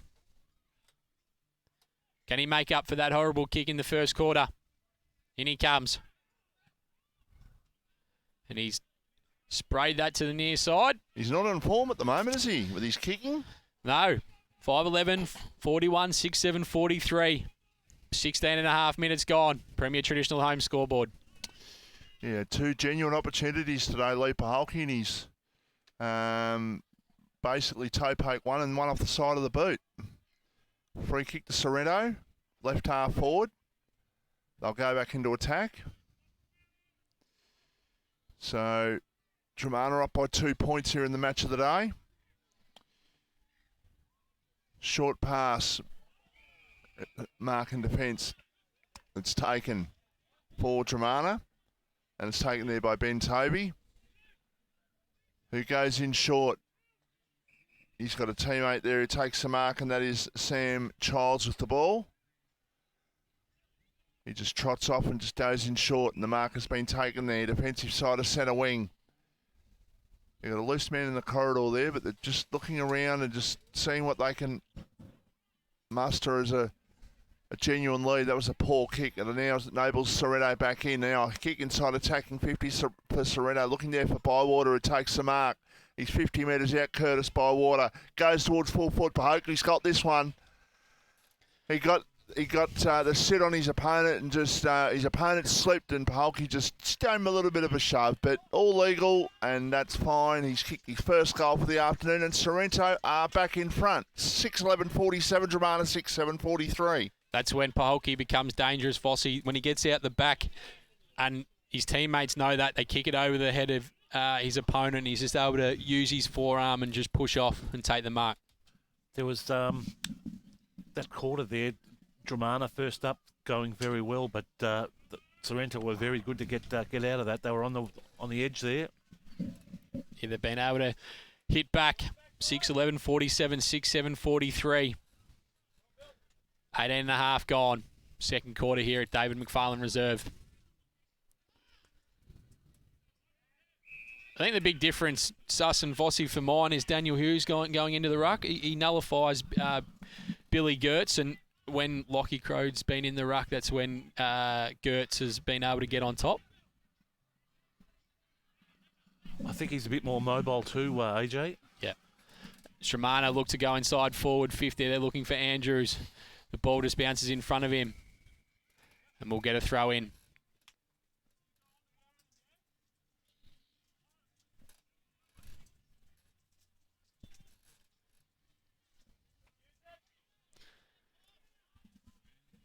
Batuerda Mornington, match of the day. Ball in Dromana's forward 50. Andrews has got it. He's not able to take clean possession. He dives back on it.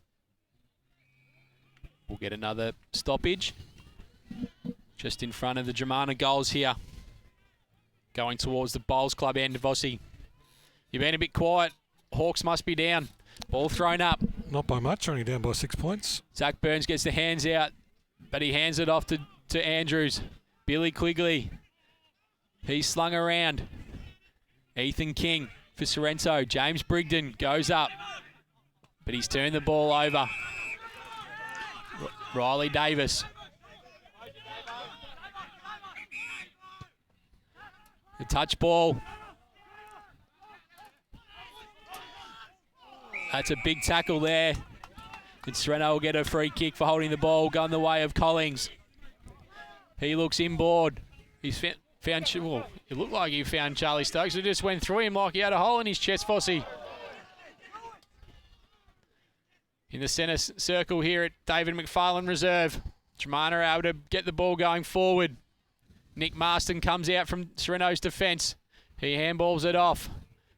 He's found Dobrowolski. Zach Burns by hand over to Parker. By hand again to Stokes.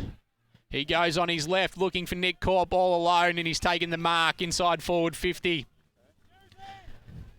That was much better ball movement from Sorrento there, Vossi. Yep, and this kick could go anywhere. Absolutely. 4 points to margin in favour of Sorrento. We're into time on. He pulls that to the left-hand side and through from behind. So Sorrento wasting opportunity, 6-12-48. Dromana 6-7-43. That is the Premier Traditional Homes scoreboard. Dromana come to a standstill in some ways, guys? Oh, I think the defence of Sorrento have just stood up, and they're not allowing Dromana to get out. Their pressure from behind is being good, and their tackling is stuck for Sorrento, and it's forcing turnovers, especially just about there on the wing. And then they're able to go back inside forward 50. Their use of handball this quarter has been pretty good from Sorrento. Absolutely. It's Brigden. He runs onto the ball. He's there with Billy Quigley. Quigley's had the better of him so far.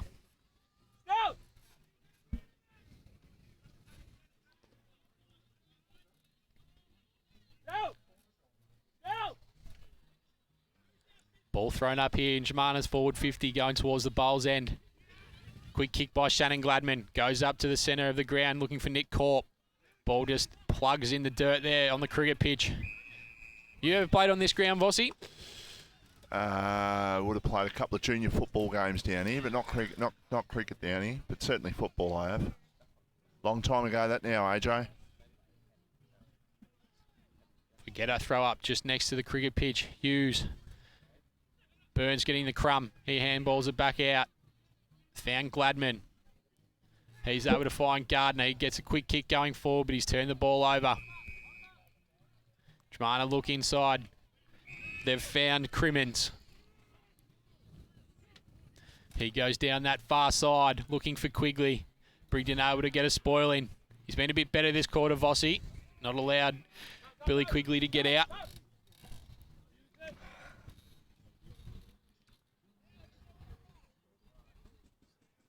So goal either way here just before half-time.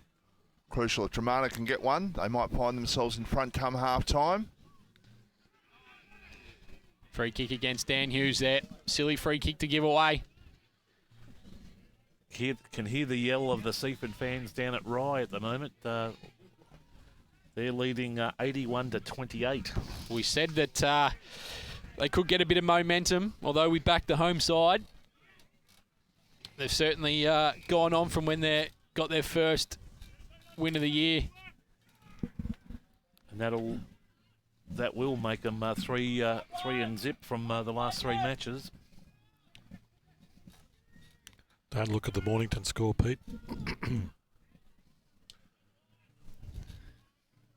My selected side, Somerville 61, leading Mornington 5. Shows you the difference in Division 2 there. Billy Gertz gets a quick kick, and he gets another goal. Dromana in front. 7-7-49, Sorrento 6-12-48. We're 24 and a half minutes into the second quarter.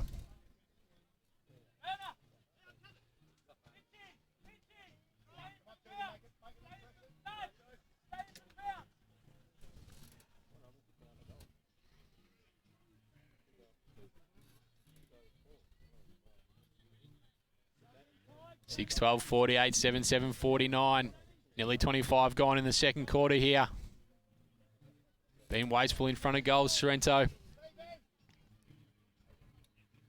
Hughes getting the tap out. Gladman running onto it. He brushes his opponent aside. He goes in looking for Corp. Who's going to win a free kick here? Now someone should be running by here. They will. Here goes Lee Paholke. There he goes.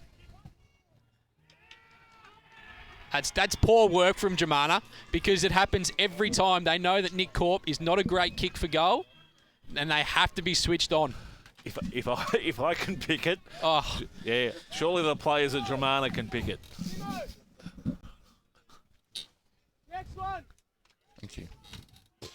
Yeah, no, that's pretty poor defence. And Sus, if you go back to a game last year, we were very critical of Dromana's defensive acts. The couple of things they did in the last quarter against Rosebud, they were a chance to beat them, and they didn't end up beating them due to discipline and maybe one or two goals just like that, where the player runs past and the player who has a shot, not going to kick the goal as Nick Corp wasn't going to do.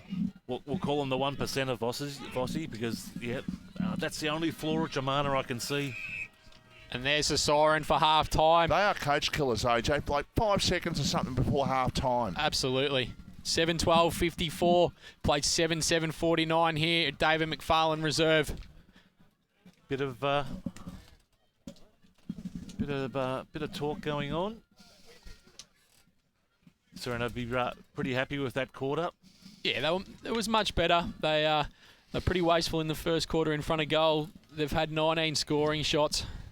Probably should have a couple more on the board, but going in at half-time in front of a side that has been on a roll this year so far, but this is probably where Dromana are so good that it doesn't matter when they got their backs up against the wall or they're behind, that they just keep fighting.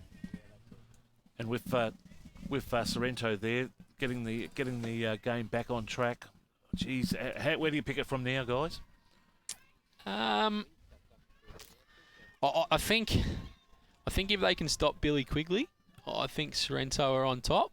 Their forward line looks like they're going to score pretty much any time they go in there. Especially, I don't think they have a matchup for Nick Corp. And then you've got your two key targets in Bywater and Paholke. But I guess they've got to stop that dominance in the middle from Billy Gertz. I'll make a tip. If Nick Corp takes another mark in the game, he will handball it first option.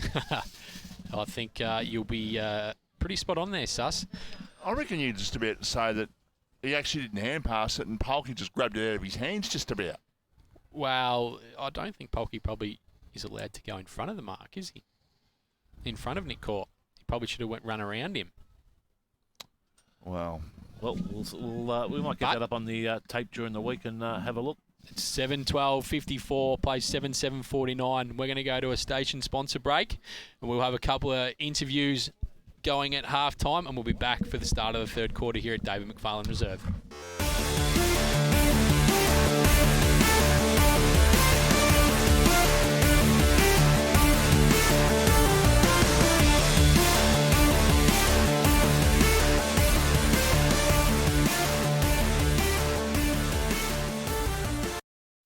Here at Bridgestone Select, it's our job to keep you moving with the right advice, a great range of products and service you can count on. So when it comes to tyres, when it comes to auto care, come to Bridgestone Select for service that moves you.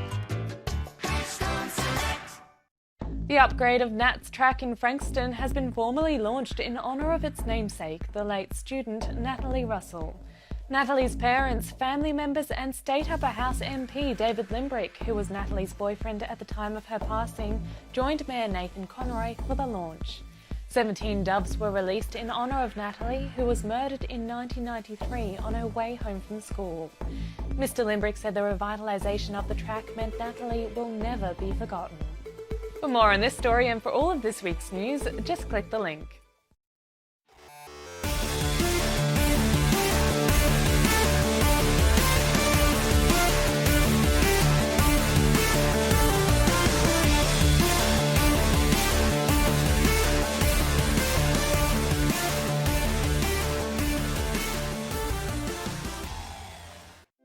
Everyone knows Australia has 4 big banks, but the 5th biggest retail bank is snapping at their heels.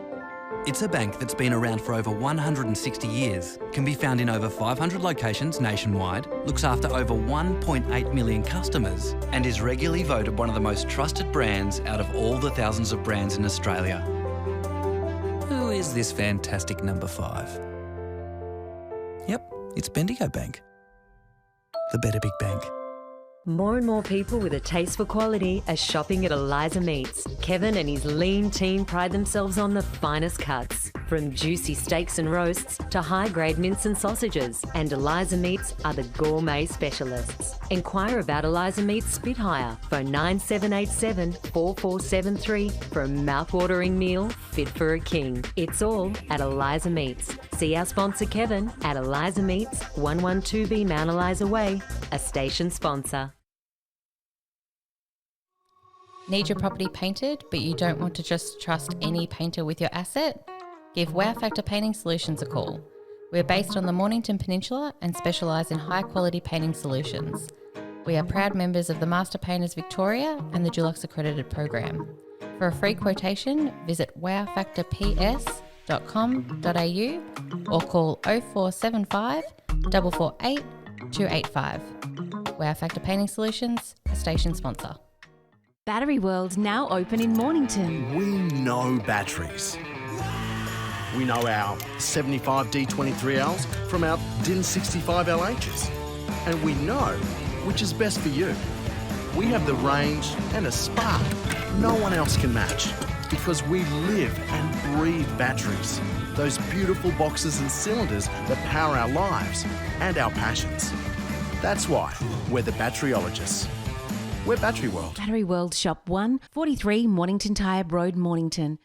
At SJS Accounting Strategies in Mornington, our mission is a simple one: to make running your business easier. To get money-related challenges out of the way so you can focus on growing your business. It doesn't matter which business sector you're from, our commitment to helping you grow will be exactly the same. Why? Because our team loves helping businesses achieve their goals. Contact SJS Accounting on 5975 0488 or visit www.sjsaccountingstrategies.com.au. A station sponsor. Dreaming of a cold beer poured straight from the tap? Tar Barrel Brewery and Distillery, located on Watt Road in Mornington, is open Wednesday to Sunday, offering craft beers and spirits produced on site, with local wines and cocktails also available. Come down and enjoy one of their famous wood-fired pizzas in the beer garden. A local taste experience. Tar Barrel Brewery and Distillery, the spirit of local. tarbarrel.com.au, a station sponsor. Here at Bridgestone Select, it's our job to keep you moving with the right advice, A great range of products and service you can count on. So when it comes to tyres, when it comes to auto care, come to Bridgestone Select for service that moves you.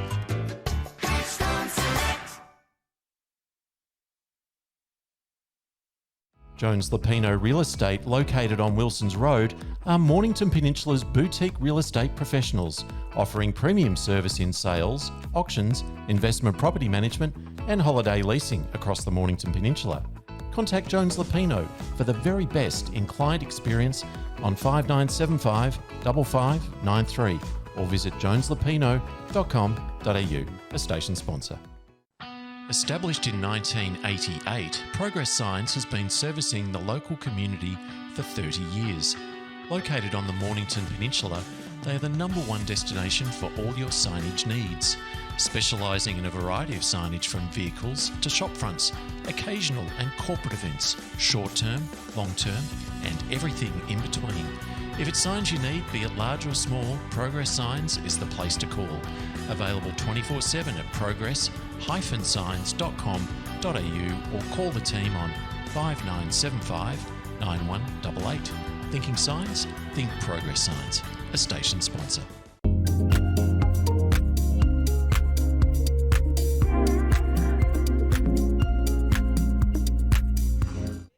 And welcome back to David McFarlane Reserve in Sorrento. It is the Battery World of Mornington match of the day. It's half time with Sorrento leading by 5 points, 7-12-54 to Dromana's 7-7-49. And Vossi, just to go around the grounds. Second quarter score at Devon Meadows, Langwarrin 3-10-28, Devon Meadows 2-4-16, Karingal 6-3-39, Hastings 2-7-19. Tyab in front of Chelsea at the moment, 3-4-22. Chelsea 1-11-17. They've been a bit wasteful. Wow. Been a bit wasteful in front of goal. That is disgraceful. 1 goal, 11. 1 goal, 11. Somerville 10-1-61. And there's the other side of the ledger. Yeah. Mornington 3-6-24. And Rye and Seaford 13-10-88. Rye 4-6-30 at halftime. No score from the Pearstyle Crib Point game. We'll endeavour to see if we can get something there for you. And in Division 1, halftime in the game between was first quarter score, Bombers 2-6-18, Red Hill 2-4-16. Rosebud at halftime lead the Pines by 5 points, 3-9-27, 3-4-22. And at halftime, Mount Eliza 8-11-59, Edie Asp 3-4-22 for Premier Traditional Homes. And in the AFL, it's halftime between the Tigers and the Hawks, and the Tigers lead by 6 points, 9-5-59 to the Hawks 8-5-53. And North Melbourne have slightly bettered their score from last week. Port Adelaide 7-8-50 lead North Melbourne 3-6-24 in the AFL. Vossi, your thoughts on the first half? Look, it's been a very open sort of game, Craig, but when you consider that Sorrento had 5 more scoring shots, and those 5 more scoring shots is what results in a 5-point lead for them, they really haven't made the most of their opportunities, whereas Dromana have been reasonable in front of goal, 7-7, not the greatest return, but it's still pretty reasonable though. No, look, it's an open game of football, and I'd expect to see something pretty similar in the second half. It's been ebb and flow, and I think you guys nailed it. Where Dromana got off to a really good start, Sorrento hung in there and started to build a bit of momentum, and in the second quarter, Dromana started off again with a bit of momentum, and slowly Sorrento have clawed their way back to lead at half time. Yeah, look, it's a 5-point margin it is, and both sides were still waiting for them to come out in the ground before we get started, and yeah, so... any early favourite for the player of the game so far? Been some pretty strong performances on both sides. Oh, Billy Quigley's kicked 3 goals. Billy Gertz also has kicked a couple of goals for Dromana, has played very, very well. For Sorrento, Miles Paholke was good early. Lee Paholke's kicked a couple of goals. So, I think Dromana's probably got the 2 best players on the ground so far, I think, at the moment, but time will tell. Yeah, well, it won't be too far away from the third quarter action here.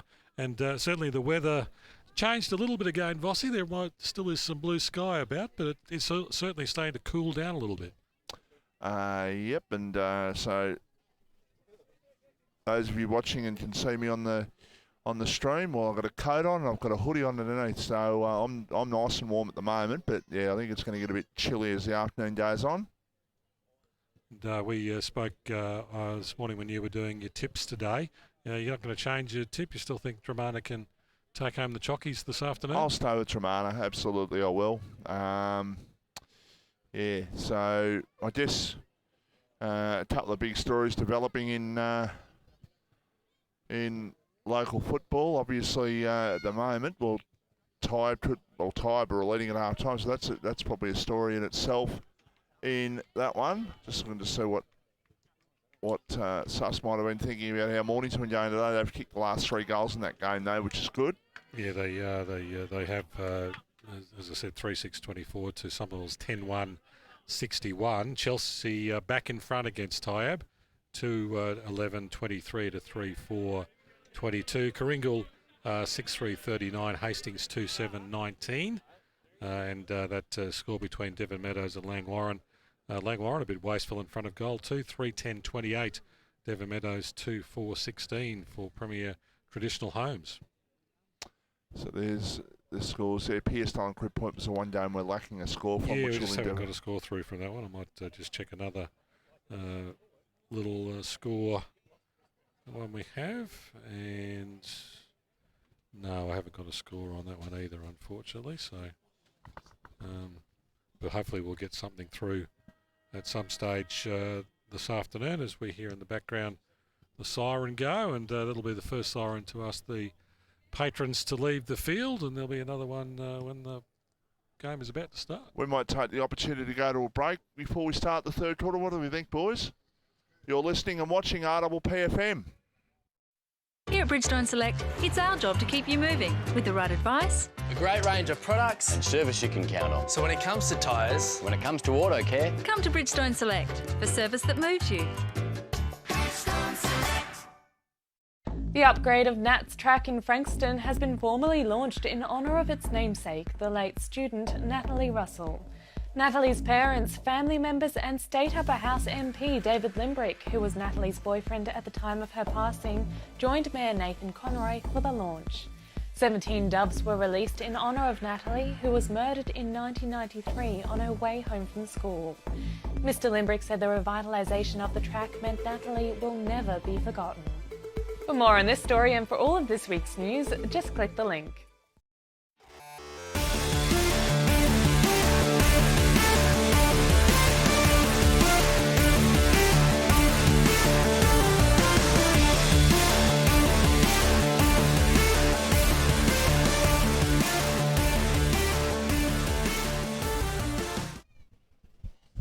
And welcome back to David McFarlane Reserve here in Sorrento. The one team is out for the third quarter, which is the Dromana side. They're warming up over on the far side of the oval. Of course, they're down by 5 points at half-time. AJ's been out seeing his people during half-time, and he's back. No, I actually had a surprise. I walked out, I was speaking to Sus, and my old lady rocked up.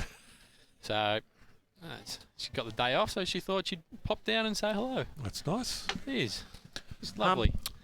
Just some comments, AJ. How was the Mpnfl brief this morning off Daz?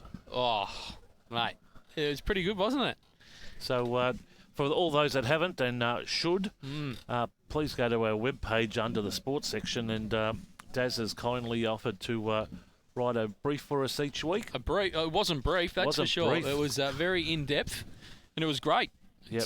It's got really good insight, and look forward to reading it each week, and hopefully, that grows, and it'd be a bit like a footy record, Vossi, because we spoke about it. That was the best thing about it. And one of my first volatile Vossies was to do with the footy record, and you want me to just tell you what I and it still holds true what I'll say now, what I said then.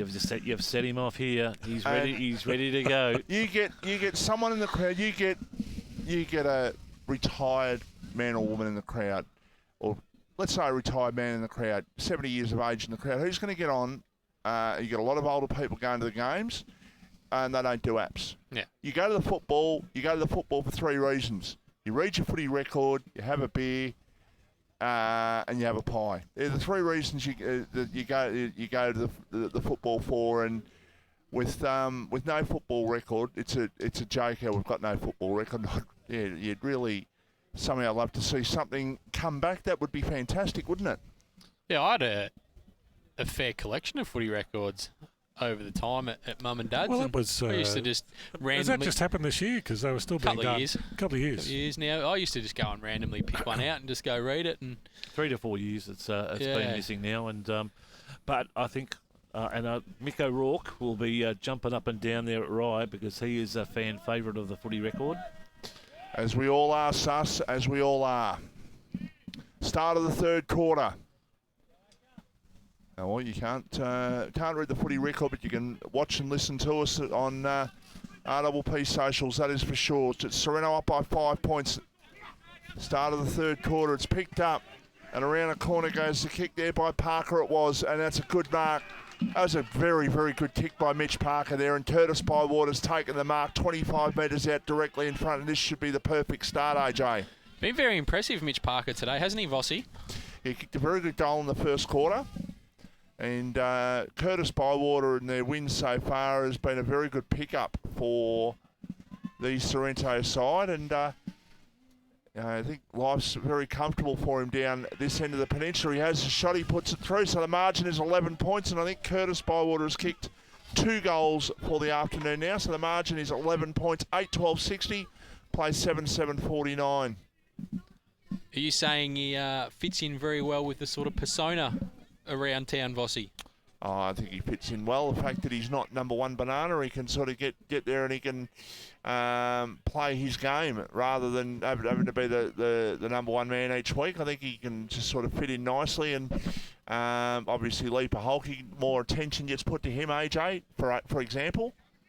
So, yeah, I think he's loving life down here. Gertz getting the tap out. Miles Polke coming off the square.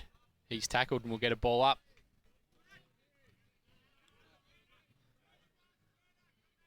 Umpire throws it up once again. Dromana looking to go inside forward 50. They turn it over. They're able to get it back. Billy Quigley. Another turnover. Marcus Gardner comes through the stoppage, and Sorrento are out here through Mitch Hallahan. He goes putting it out in front of Lee Paholke. Bit of an errant kick. He probably could have taken a few more steps. Lee Paholke gathers it. That person we were talking about just before, Mitch Parker. He throws on his left, and he's kicked his third, Vossi. If there's a nomination for Goal of the Year, that was right up there.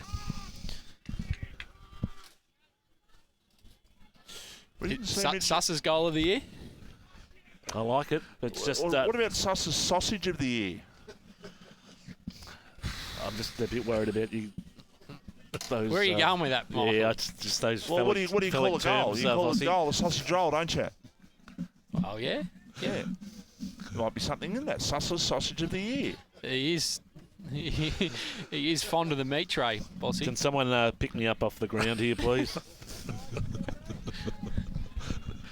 We didn't see Mitch Parker play against Rosebud, I don't think, a few weeks ago, did we? He did play? He did play. He did play? Or couldn't remember him playing that day, but I'll tell you what, he's had a great game today, that is for sure. He's been great up forward. 3 goals. Very electric. And set up Curtis Bywater for the first goal of the third quarter, and they've kicked 2 so far in this third quarter, have Sorrento. Dromana, it's probably the first time, other than the Red Hill game, that they've been challenged for the whole season. Can they muster up something here? They're 17 points down. They're away from home. This is going to be a great win if they can pull this out, AJ. Yeah, they are. And I've been really impressed with Miles Paholke's game going into the back line. And what he's doing is he comes off the square at that stoppage and he comes in as that fourth mid and he gets the ball. And Sorrento look to just hold the ball in. We'll get another stoppage just outside the forward 50 of Dromana. AJ, you might have a scope inside the inner sanctum. What would have Polk said to him at halftime? Oh, I think he's a pretty positive sort of guy, Lee. I think the big thing is just kicking in front of goal. That if they had to sharpen that up, they'd probably be a fair way out. As Brigden goes in long looking for that man in Lee Paholke. He's able to trap the ball in. So I think the forward pressure has been pretty good, and I think what they've just had to do is probably just tag down on Billy Quigley a bit more. The first quarter, obviously, he was electric and Brigden didn't do the job, but he sort of was a lot better in that second quarter, and that's probably just where they were able to get out in front of Dromana in that first quarter. So Holtz would never picture you in the rooms and sort of maybe saying this bloke doesn't rate us or anything like that? I tell you what. He tipped against us today. How do you not know that if it wasn't a bit of reverse psychology, boys? Well, it could just fire him up. Well, is your IQ that high as it, AJ? Absolutely not. A little bit of off-the-ball stuff after that last incident too with Lee Paholke. That's normal.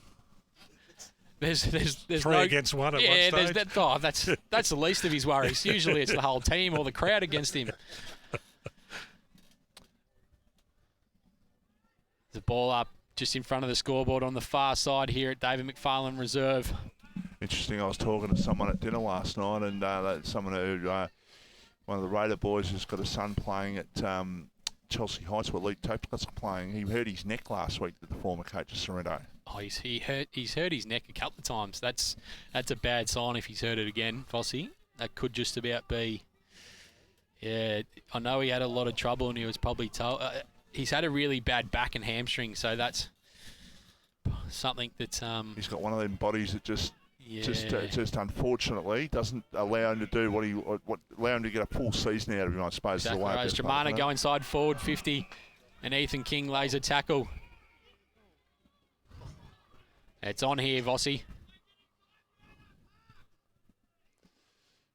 They're just toying with Dromana at the moment. They know they've got them at the moment. It's up to them to put them away, and they've got to do it on the scoreboard, and they've got to try and do it this quarter. Can Dromana get their way back into this game? It's only 17 points, but it's a big 17 points, if that makes sense. Good tackle. And Zach Burns as a player tackled. Good tackle applied it was by Dan Gormley, who Dan Gormley, the most unfashionable player, kicking the ball. Probably the worst kicking technique you'll see, but it's very effective. For those of you who remember James Manson, who played at Collingwood, and he played at Fitzroy, and he even played one game for the Peninsula Raiders. Yeah, right. So we've got a throw in just in front of us here. Vossi, you call it, mate. You are up here. All right, boundary throw in. Next goal crucial in this game. Hughes jumped over the front of the contest. He got a push in the back, and he'll take the free kick right in front of us. He gets the hand pass off. It's going to go back over the mark. And he's looking for an option. He was looking there for a teammate there in Nathan Ryan. Instead, he goes long as he possibly can towards centre half forward, but it's been marked in defence there for Dromana. It's only 17 points. They need the next goal here to the side that's taken a very, very big stride this season, even though they're the two-time defending champions in local football in 2018 and 19. Obviously, no football in 20 or 21, or no completion of football in 20 or 21. Mark taken by Josh Kurtz, I should say. Now it's taken for Sorrento inside their attacking 50, goes the ball. Ball knocked away. Zach Burns couldn't keep it in play, and the ball goes over for a boundary throw-in. I wouldn't say it's worrying, Vossi, but the start of Sorrento in this quarter would have the Dromana coaching panel a little bit concerned just of how easy they've got it inside forward 50.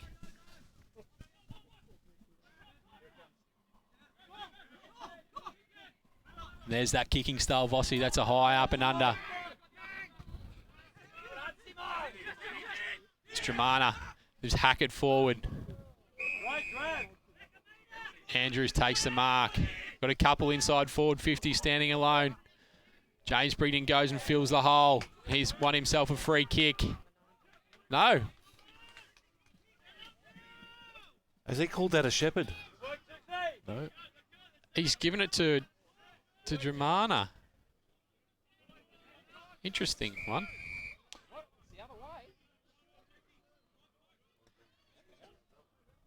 Oh, I don't think we're the only ones who are a bit shocked in that one, Sus, hearing the crowd reaction.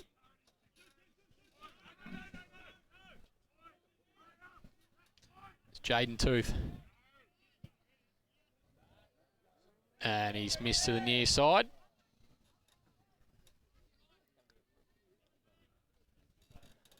$7.850. The home side, 9-12-66. Third quarter. Nearly 10 minutes gone here. Premier Traditional Home Scoreboard. Battery World of Mornington match of the day.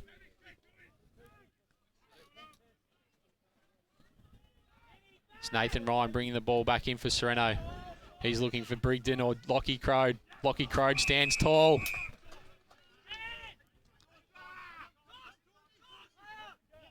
Oh, when you say Ruckman just should do the easy things, that's a prime example. Free kick here to Dromana to Billy Quigley. They got some momentum here, Dromana. Another big game for Dromana next week against Mount Eliza. Yeah, battle of the two running sides. Here's that man, Gormley. He goes looking for a target. Pack forms. Andrews has claimed the mark. The umpire's happy to give it to him.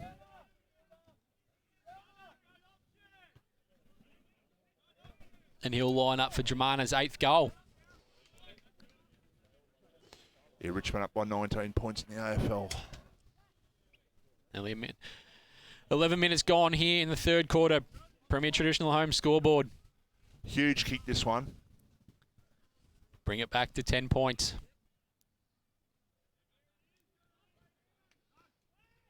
Right behind this kick. Has the shot. Aims it at the right post. Curls it back straight over the top of the goal umpire's head and through it goes. 8:56 Dromana. 9:12.66 Sorrento. We have played 12 minutes in the third quarter. That is on the Premier Traditional Home scoreboard. This is the Battery Water Mornington Match of the Day live on RPPFM. And boy, oh boy, they needed that one. Certainly did, Vossi. It's gained a little bit of ascendancy back, Dromana. Big centre clearance here. Crode versus Gertz. Dan Hughes looking to come back on.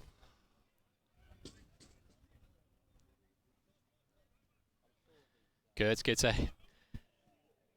big hit out there. Gormley was trying to come through. Footy just in tight. And a free kick is awarded here to Dromana.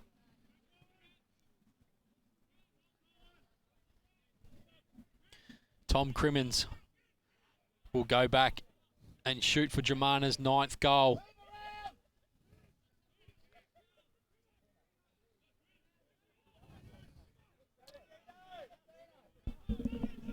This for 2 in a row for Dromana. Has the shot. Has that made it? No, it doesn't. No, touched. The umpire delayed, and I thought he was going to give a goal, and then he's thought, no, I'm going to give that touched. It was touched. I thought it was too. 8:9.57 plays 9:12.66. Margin back to 9 points.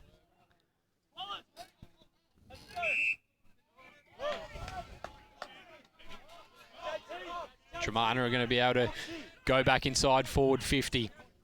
Holloway with the ball just in front of the Sorrento coaching box. He goes in, looking for a target. Just went with the one hand. It was Childs. Gormley on the left. But all alone is Miles Paholke for Sorrento. He goes in short. He's found James Brigden.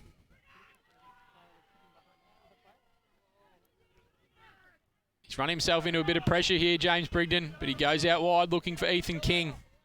He's able to take the mark.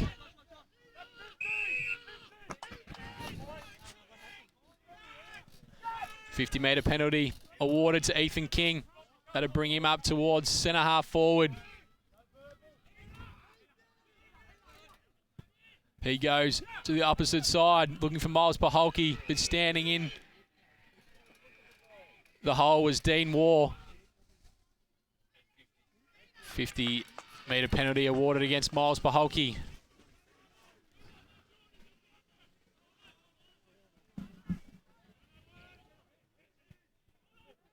Dean Waugh goes driving the ball in, looking for Quigley.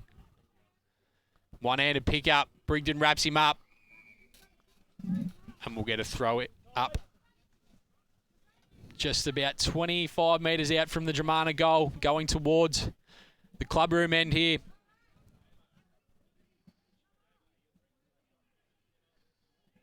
Game's just heated up a bit, Michael Voss. Got a bit more contested. Yeah, Dromana realised they have to go with them, and all of a sudden they kicked the goal and trying to press for another one here as the umpire balls up. About 15, 20 metres out from the Dromana goal. It's knocked away. Now a chance for the Dromana side through Gertz. It is, who has a shot. And I can't even see the umpire there. He's put it through for a point. The umpire was hiding behind one of the players there. 8:10.58 plays 9:12.66. Margin is 8 points in the match of the day live here at the McFarlane Reserve. Nathan Ryan once again bringing the ball in. He goes in short looking for Dan Grant. Not able to find him. Nick Corp just using his body. Charlie Stokes for Sorrento have won a free kick.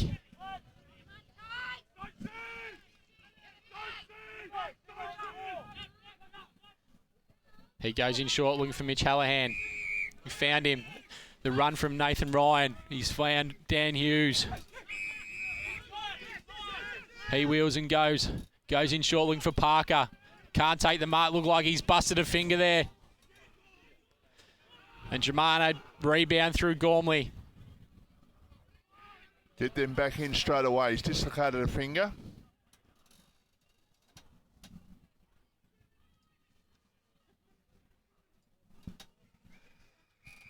We'll get a throw in. He's in absolute pain there, and he's coming off the ground. And Troy Swartz goes, no, just make sure you go through the race.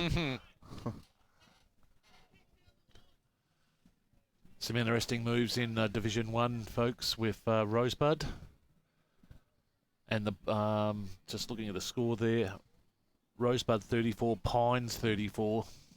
It's actually Pines who just kicked another goal, Pete. Takes them out. Rosebud were in control there, but Pines have taken it. What about some other scores there, Craigo? Yeah, Mount Eliza well and truly in front over Edie Asp. And only 11 points in it. Bombers up over Red Hill in Division 2. Just quickly for you, tied at Devon Meadows. Langwarren 28, Devon Meadows 16. Karingal 30 points up on Hastings. Chelsea are now 12 points up on Tyab. 33 points the margin at Somerville. And it's 58 points the margin. Seaford over Rye.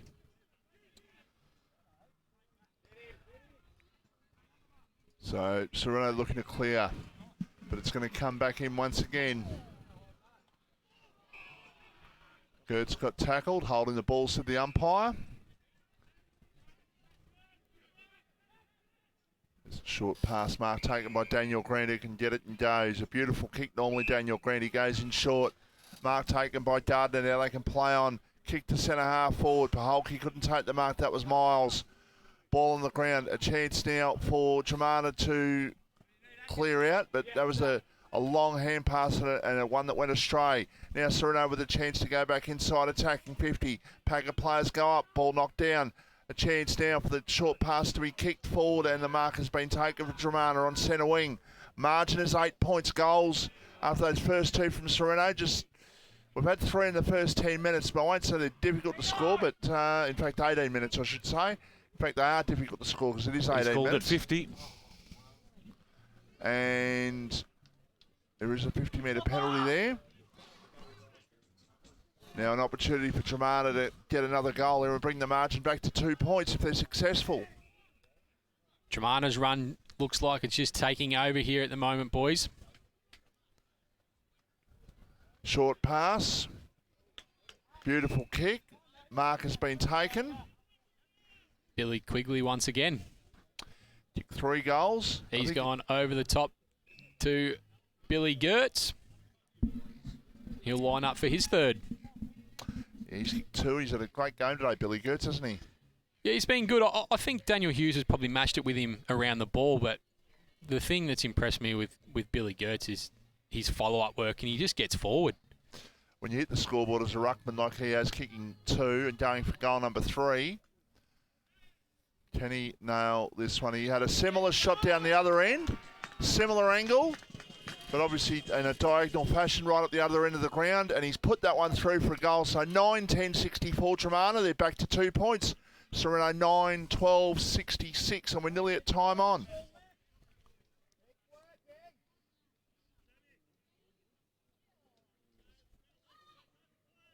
Just looks like the legs of Dromana are causing Sorrento a bit of a worry at the moment. Bit of a reverse of the first 2 quarters where Dromana got out of the gates. In this quarter, it's Sorrento up, and then Dromana have come back. We spoke about it before that Sorrento's kicking creates the tempo football, but Dromana's ball movement with ball in hand and running the ball, and linking up. It's worrying Sorrento at the moment. As Gertz gets a hit out, but Polke gets a quick kick forward, looking for Stokes. He dives on the ball. He's going to win a free kick for 2 high.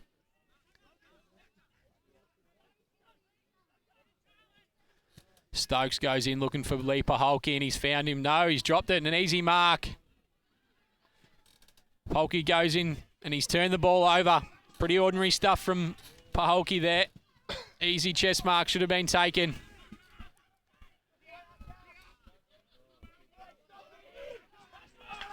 And we'll get another stoppage here, just on the cricket pitch.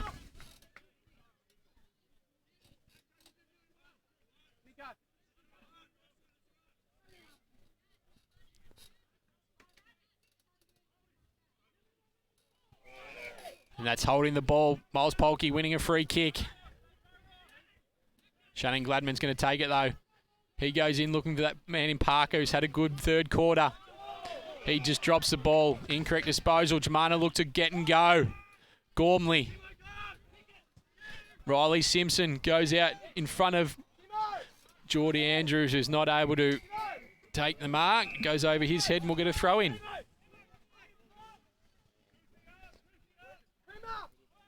Margin is 2 points here at McFarlane Reserve, 66-64. Sorrento kicked the first couple of goals in this quarter and you thought they might have just been getting on top, but Dromana have fought their way back. They've been winning games for a reason, Dromana. They're a good team and they're not going to give this up without a fight. They could go into attack, or they could go in front, I should say, just before three-quarter time if they can get a goal out of this 4A forward. Ball still in the attacking 50. The umpire says, I'm going to ball it up. Right forward pocket.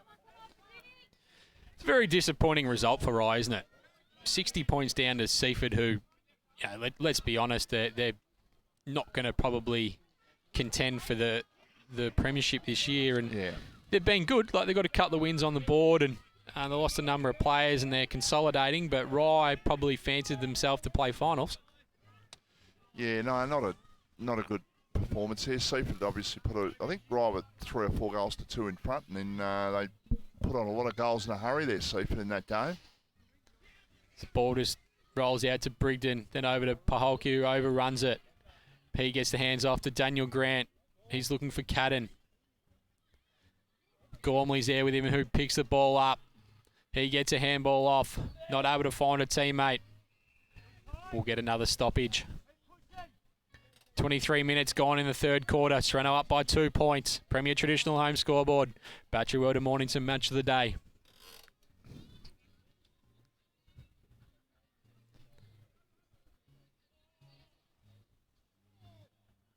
Letting play go on. Now quick kick forward is going to be marked there by Sorrento in defence. And they could come out this side of the ground. They do decide to do that. Switches play into the goal square. Now they can come out towards left half back. Mark taken by Miles Paholke, who's got it. He goes in short, looking there and finding his teammate who got the help out with a little shepherd out from behind there. Mark was taken. They can play on. They go towards the player in Gardner at half forward. Now he goes inside, attacking 50.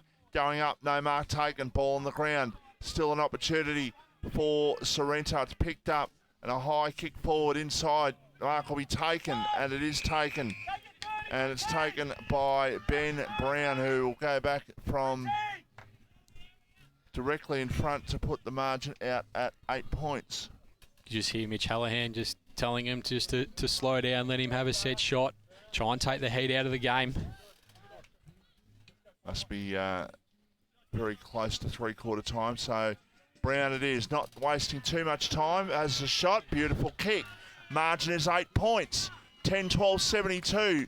Dromana 9-10-64. And that is on the Premier Traditional Home Scoreboard.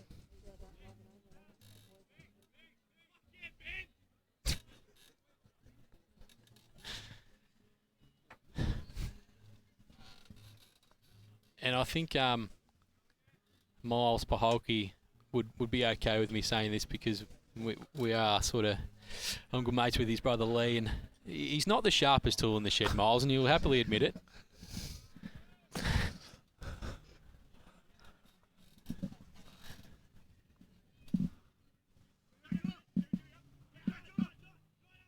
Ball just in the middle of the ground. Comes out to that goal kicker in Brown. Gardner, he steps back into traffic. We'll get another throw up. We just see Nick Marson doing some warming up on the sidelines. They'll probably want him in the last quarter if they can get him back out there. Gardner goes inside forward 50, looking for Bywater. Couple of Dromana players stay down. They get the clearing kick. Dan Gertz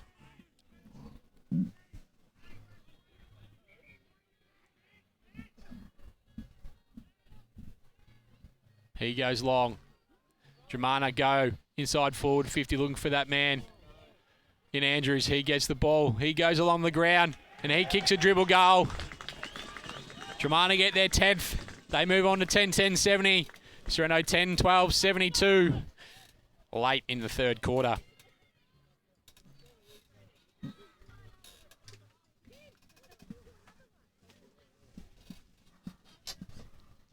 Neither side can just break away at the moment.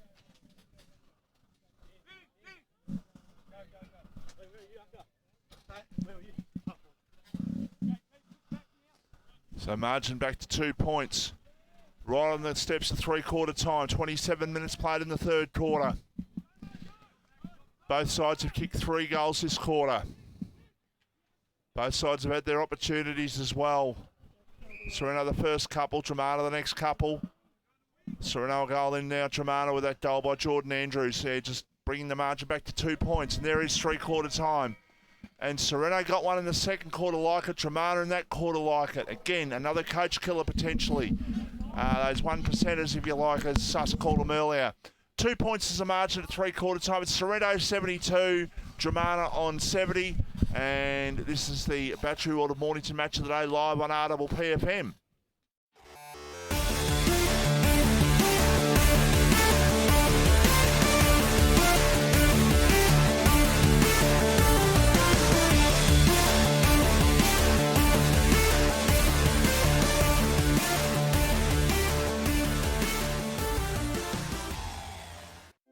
Everyone knows Australia has 4 big banks, but the 5th biggest retail bank is snapping at their heels.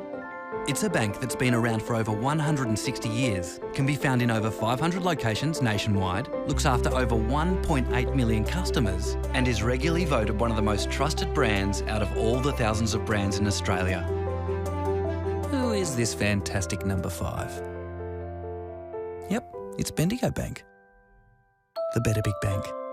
More and more people with a taste for quality are shopping at Eliza Meats. Kevin and his lean team pride themselves on the finest cuts, from juicy steaks and roasts to high-grade mince and sausages. And Eliza Meats are the gourmet specialists. Inquire about Eliza Meats Spit Hire. Phone 9787 4473 for a mouth-watering meal fit for a king. It's all at Eliza Meats. See our sponsor Kevin at Eliza Meats, 112B Mount Eliza Way, a station sponsor.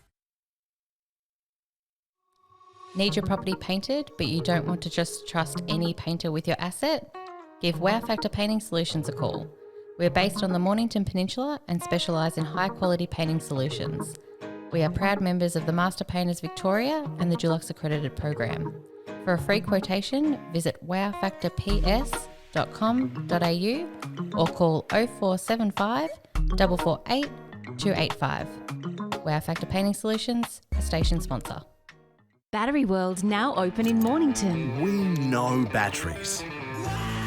We know our 75 D23Ls from our DIN 65 LHs. And we know which is best for you. We have the range and a spark no one else can match, because we live and breathe batteries. Those beautiful boxes and cylinders that power our lives and our passions. That's why we're the batteryologists. We're Battery World. Battery World Shop 1, 43 Mornington Tyre Road, Mornington.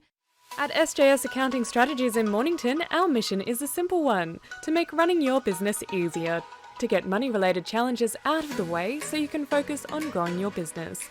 It doesn't matter which business sector you're from, our commitment to helping you grow will be exactly the same. Why? Because our team loves helping businesses achieve their goals. Contact SJS Accounting on 5975 0488 or visit www.sjsaccountingstrategies.com.au.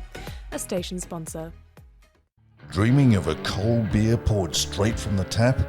Tar Barrel Brewery and Distillery, located on Watt Road in Mornington, is open Wednesday to Sunday, offering craft beers and spirits produced on site, with local wines and cocktails also available. Come down and enjoy one of their famous wood-fired pizzas in the beer garden. A local taste experience. Tar Barrel Brewery and Distillery, the spirit of local. tarbarrel.com.au, a station sponsor. Here at Bridgestone Select, it's our job to keep you moving with the right advice. A great range of products and service you can count on. So when it comes to tyres, when it comes to auto care, Come to Bridgestone Select for service that moves you.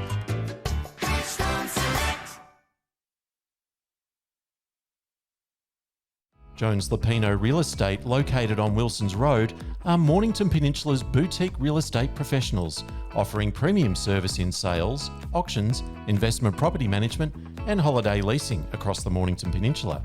Contact Jones Lapino for the very best in client experience on 5975 5593 or visit joneslapino.com.au, a station sponsor. Established in 1988, Progress Signs has been servicing the local community for 30 years. Located on the Mornington Peninsula, they are the #1 destination for all your signage needs, specialising in a variety of signage from vehicles to shop fronts, occasional and corporate events, short-term, long-term and everything in between. If it's signs you need, be it large or small, Progress Signs is the place to call.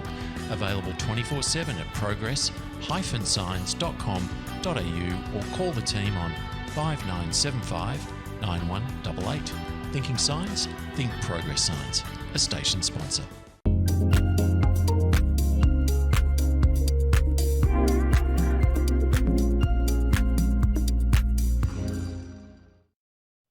And welcome back as the one team breaks up, the Sorrento side, for the final quarter. Just before we go back to the boys, just some scores for Premier Traditional Homes. Langwarren 18 points up on Devon Meadows at three-quarter time. Hastings and Kringle 64, Hastings 47. Chelsea 20 points up over Tyab, 95 to 36 Somerville over Mornington. And we finally got a score through from Pearcedale 81, Crib Point 43, Seaford 114, Rye 56. And quickly in Division 1, boys, Rosebud and Pines 48, Rosebud 35, Frankston Bombers 39, Red Hill 25, and Mount Eliza 106, Edie Asp 36, and the normally reserved Leaper Holkey a little bit animated. Oh, he's made a fool. Yeah, he's made a fool out of me. He's that as far as the season go, that is A1 class and the clubhouse leader for coaching sprays at three-quarter time. Yeah, well, it was a reserved spray. Let's say that. Oh, well, to be honest, they probably deserve it. Just glad we're listening to a Battery World Mornington at the same time as Lee was venting his thoughts. They were, they did get out to a 3 or so goal lead, and it looked like they were going to continue on with that, but Dromana, fought back, and now we go into the last quarter with only a 2 point lead.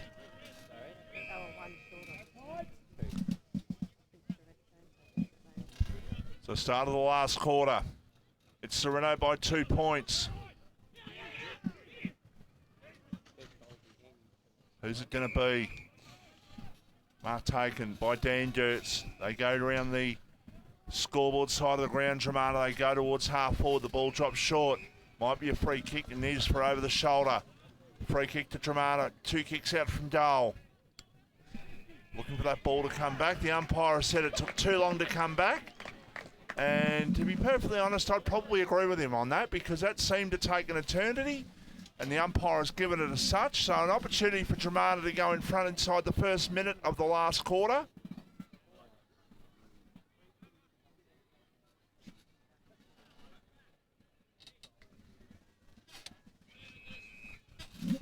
So 35 out, directly in front. There is a goal. And they are in front, Dromana. And that was what the spray was about, the undisciplined 50-metre penalties that Sorrento conceded. And they've conceded another one within the first minute, Vossi and fellas. So we talk about Lee Polkey blowing up. I reckon he's going to blow up again. Yeah. Be interesting to see the rebound of Sorrento here and see what they pull out of the centre bounce. Josh Gertz was the man who scored that goal, so that's his first goal for the afternoon.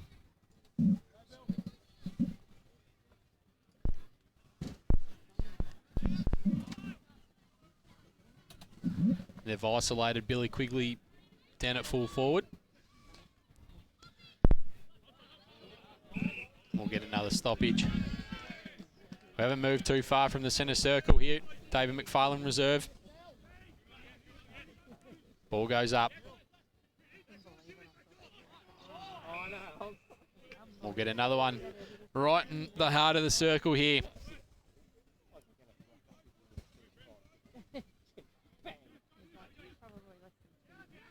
Hallahan getting the clearance, putting it out in front of Paholke. He ducks his head. He gets a quick kick forward, looking for Zach Burns. Parker's trying to run onto it. He wants to get back on his left. He's run out of room. We'll get a throw in.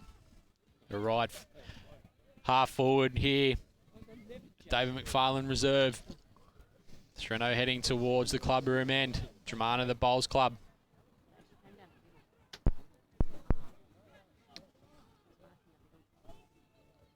Just looking at that score from Alexandra Park, Sunville are 28 points in front, but Mornington, I think they outscored the first 9 goals, I think, in that game. Yeah, it's 95-36 at the moment. That's the reserves final score, I think, on the screen. Sorrento go back through Charlie Stokes. He goes with a dangerous kick inside the centre. Hallahan with a handball out to Miles Paholke. He goes in short looking for Burns. He's found him. He goes looking for Curtis Bywater. He goes with the one juke. Goes over his shoulder. He's dragged it too far.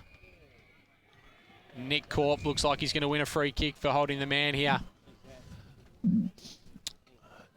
I've got a 5-1 bet that he handballs. No. These are the sort of ones you'll probably kick. Bit close to the man on the mark. He's missed. Big miss. 10-13-73. Dromana 11-10-76. 4 minutes gone. Premier Traditional Home scoreboard.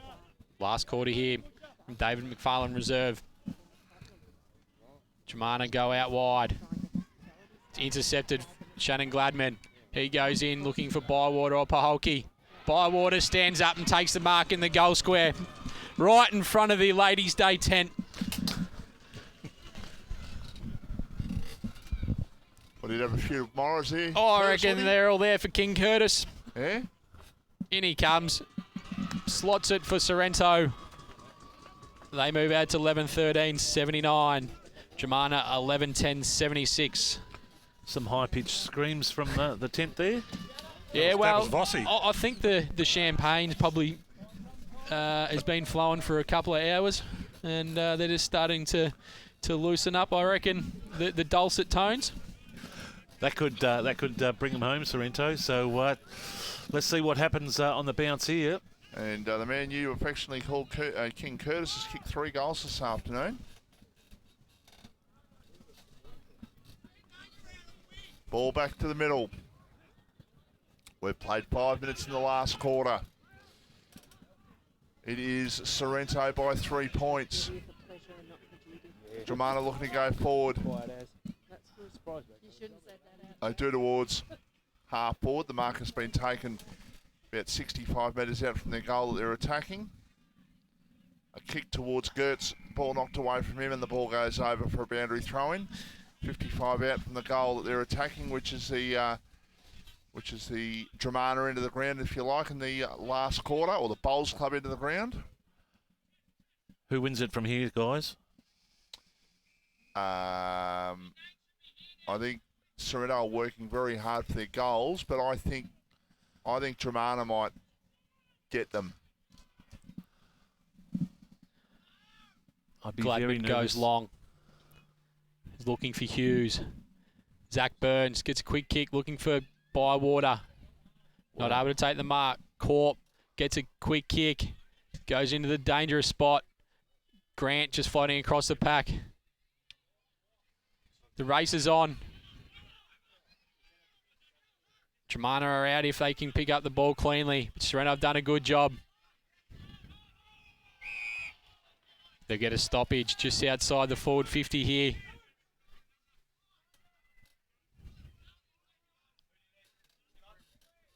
On the near side, in front of the coach's box, Ruckman do battle. Hallahan trying to burst through.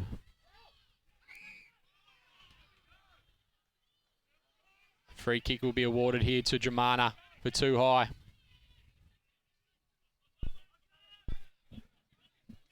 Jai Taylor handballs off for Dean Moore. He goes down towards the wing. Miles Paholke going to come across the pack. Not able to take the mark. Daniel Grant, he's out. He goes looking for Parker. He takes a strong mark. He goes with the hands to Gladman. Goes with a pretty ordinary kick. Inside forward 50 does Shannon Gladman. And it's turned over.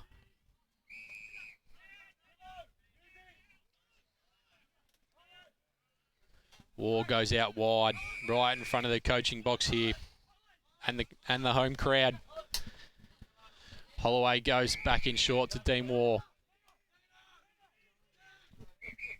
Trying to switch the play here. They go into the middle. They've found the player in Dinny Colantonio. They go out wide. They got the run here, Dromana. Pretty ordinary kick though. Looking for Sam Gertz. Sorrento able to turn the ball over. Miles Paholke just gets the ball on the boot going forward. We're looking for an errant bounce. War doesn't take it. He hits it out in front of a teammate.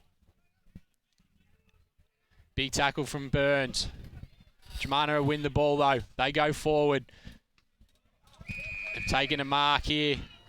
Looks like the player in Jaden Tooth. As the lights start to come on here, it's got a lot darker.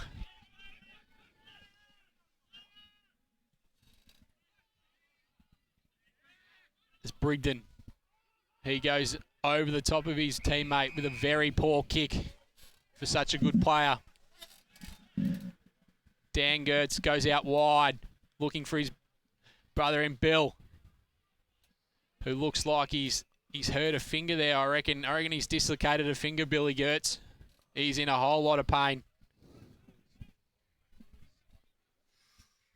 Yep. That or an elbow. I reckon that's an elbow there. As Sorrento go up to the wing, looking for Nick Corp. They're able to get a turnover. Gladman, although his kick smothered, Burns. And that's holding the ball. Dromana win the free kick here, just in front of the scoreboard. So that scoreboard definitely getting brighter here at the McFarlane Reserve. Dromana looking to go back inside, attacking 50. That's a good kick. Mark taken by Billy Quigley. He's probably too far out to score. He's 55 out. Would need a super effort from here. He goes with the set-up kick towards the forward pocket. It's knocked away. And it's gone over for a boundary thrown about 20 metres out from the goal that Dromana are attacking, which is the Bowls Club into the ground in the last quarter. Billy Gertz looks like he's recovered and just jogging back to the forward line, is he? He gets a quick kick. Oh, I'll tell you what, that would have been a fair comeback from him, AJ.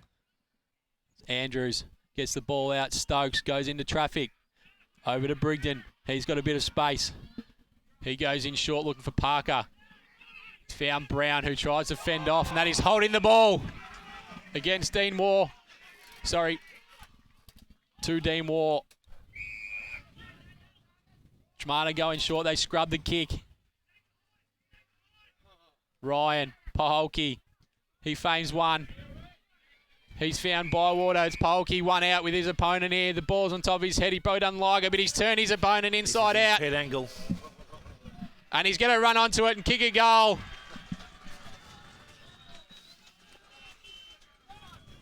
And all because of that absolute, well, I don't know what you call it. It was a Shizen kick there. You could argue, AJ, that I'd kick better with my right foot at the moment than what that kick was just then. Oh, that's a big argument, Michael Voss. For Premier Traditional Homes, boys, playing Warren, have kicked out into the fourth quarter now, 50-point lead over Devon Meadows. As bad as this sounds, it's 50 points here. Somerville, they did it a fair bit harder, but there's no one that's going to challenge them. Well, 10-12-72, so they're fairly inaccurate today. Karingal, 12 points up on Hastings. Chelsea, 36 points up on Tyab. Somerville 114, Mornington 49. Pearsdale 83, Crib Point 43, and Seaford 127, Rye 56. As Sorrento have gone inside forward 50 once again, they create another stoppage.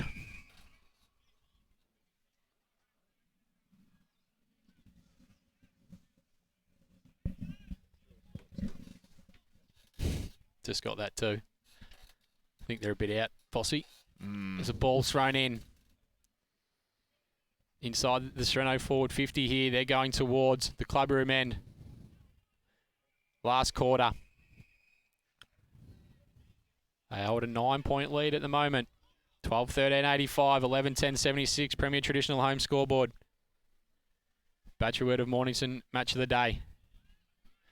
Mitch Hallahan looking to break through the stoppage. He's wrapped up straight away, but there's been a free kick given against him for holding the ball. He tried to break the tackle, so that's fair enough. Now, Dromana have got to use the ball here. They just haven't been able to get the ball inside deep the last couple of times. Billy Gertz has got it. Goes with a high kick out towards centre wing.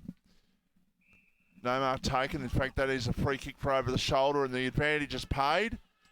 And I think that was Hallahan who was tackled once again. But they're going to get the ball back here. A high kick goes the ball towards centre half forward. Going back, not being able to take the mark. The ball's knocked by Holloway, it was. Now it's picked up for Sorrento, and a short pass in, and the mark has been taken. And it's been taken, it looks like, by King Curtis down there, Curtis Bywater. So he will go back, and whilst this probably won't necessarily ice the game, it gives them a nice cushion with probably 12 minutes to go, AJ. You certainly want to be in Sorrento's position if it goes through, Vossi. With a home crowd. Home crowd, big crowd, Ladies' Day marquee, champagne flowing. So has the shot, does Curtis Bywater, and he misses. So the margin stays at 10 points. 12-14-86 Sorrento, 11-10-76 Dromana. Premier Traditional Home scoreboard. They load it back up here to Sorrento. They go towards Paholke in the pocket, but the ball goes over the line in front of him, over the line for a boundary throw-in. Dromana are trying to bring the ball in as quick as possible, and sometimes that chaos ball can really undo you, because Sorrento are, they're in front and they know that they're trying to do that. So they've picked it off a couple of times already in this quarter. Oh, I reckon he could have ducked into that one. Yeah, he was low, but he's always low. Look at him. It's Shannon Gladman. Yes, and yes, very low. This will really bust it open a bit here, folks, especially at the 14-minute mark or the 15-minute mark. Oh. Ooh. Another point, 12-15-87, 11-10-76. They've gone in short on this one, Dromana. That looked like it bounced. They'll go short again. Got away with it. I tell you what, they've had their opportunities. I know they're in front, but they've had opportunities here, and if they lose this game, they'll look back on some of these opportunities. Are Dromana good enough? Oh, that's well done by Bywater. He smothered the ball off the boot of his Dromana opponent. The ball is over the line right next to the Sorrento goal. If they can manufacture a goal here, Sorrento, everyone will get to Curtis Bywater with his defensive pressure there. They hemmed him in. They knew Dromana were going short. There's a goal. There it is. They might have just done enough here, but no, still got time to go. Touched off the boot. Well, I'm still looking at the player, and the player was Nick Corb. As soon as he kicked it, the arm went up. He was celebrating. They bring the ball back in again quickly. They look out for Billy Quigley. James Brigden stands tall. Margin 12 points. Dromana are just having trouble. It's breaking down at that centre half. Forward position for Sorrento. Brigden goes in long, looking for Corp. Pack forms around him.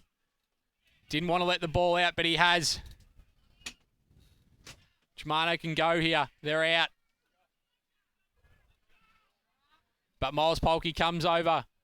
Cadden goes into Mickey Walker. He can switch again. He's done it well there. He's gone over the top to Nathan Ryan.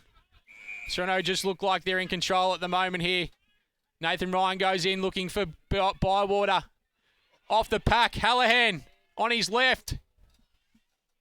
Another behind. A crucial point, that one, you might say, AJ. 13 points is a margin. We played 17 minutes in the last quarter.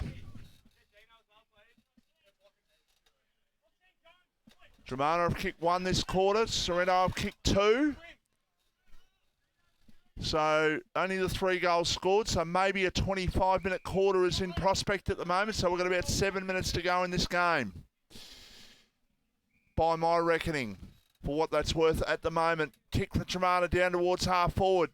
Leading out, taking the mark 60 metres out from the goal that they're attacking. Now they need that final link in the chain. Who can they hit up?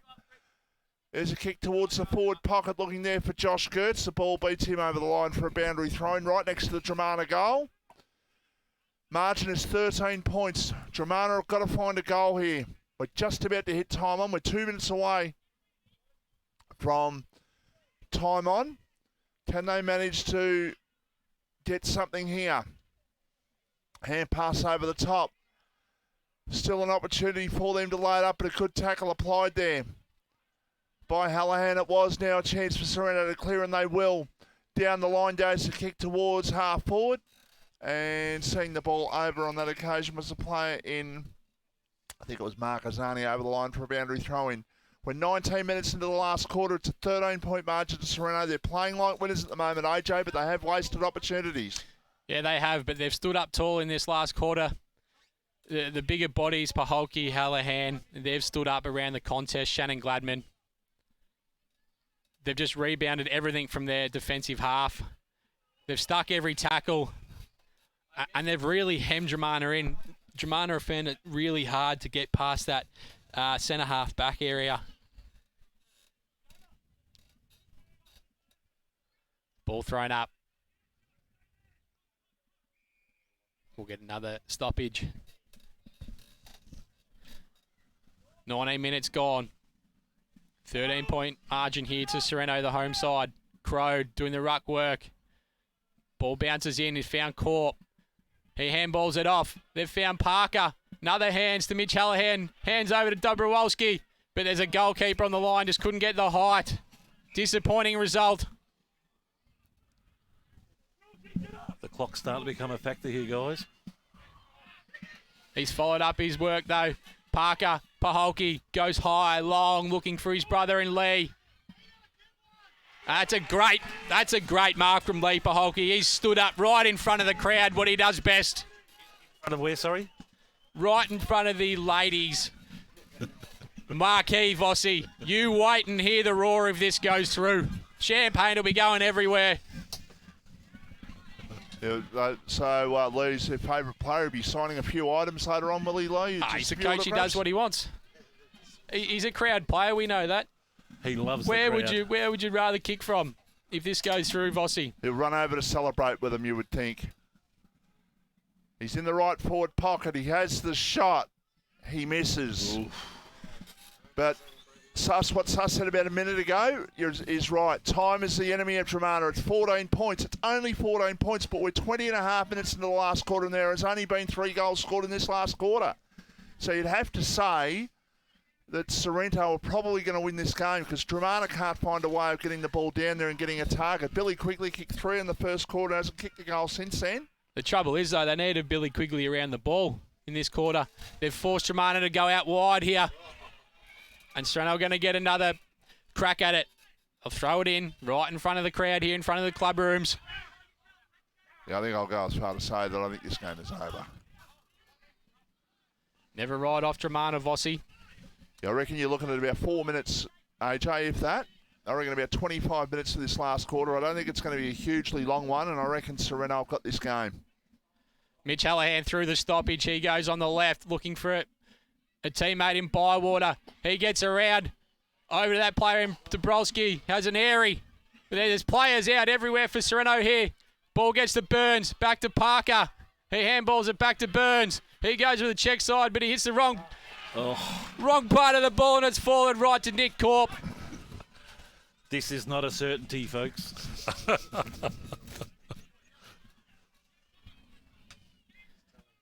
I think this one will go through.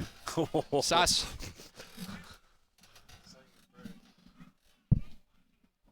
MCG 2017. There it is. That pretty much ices the game here for Sorrento. Fat lady time. It's a pretty big win. She's knocking on the door. The reason it's a big win is that they've lost 2 in a row. Then they've faced Dromana, who are 5 players out. Yeah, the number of their best players out. They've lost, as I mentioned, the 2 against Mount Eliza and Bomb Beach.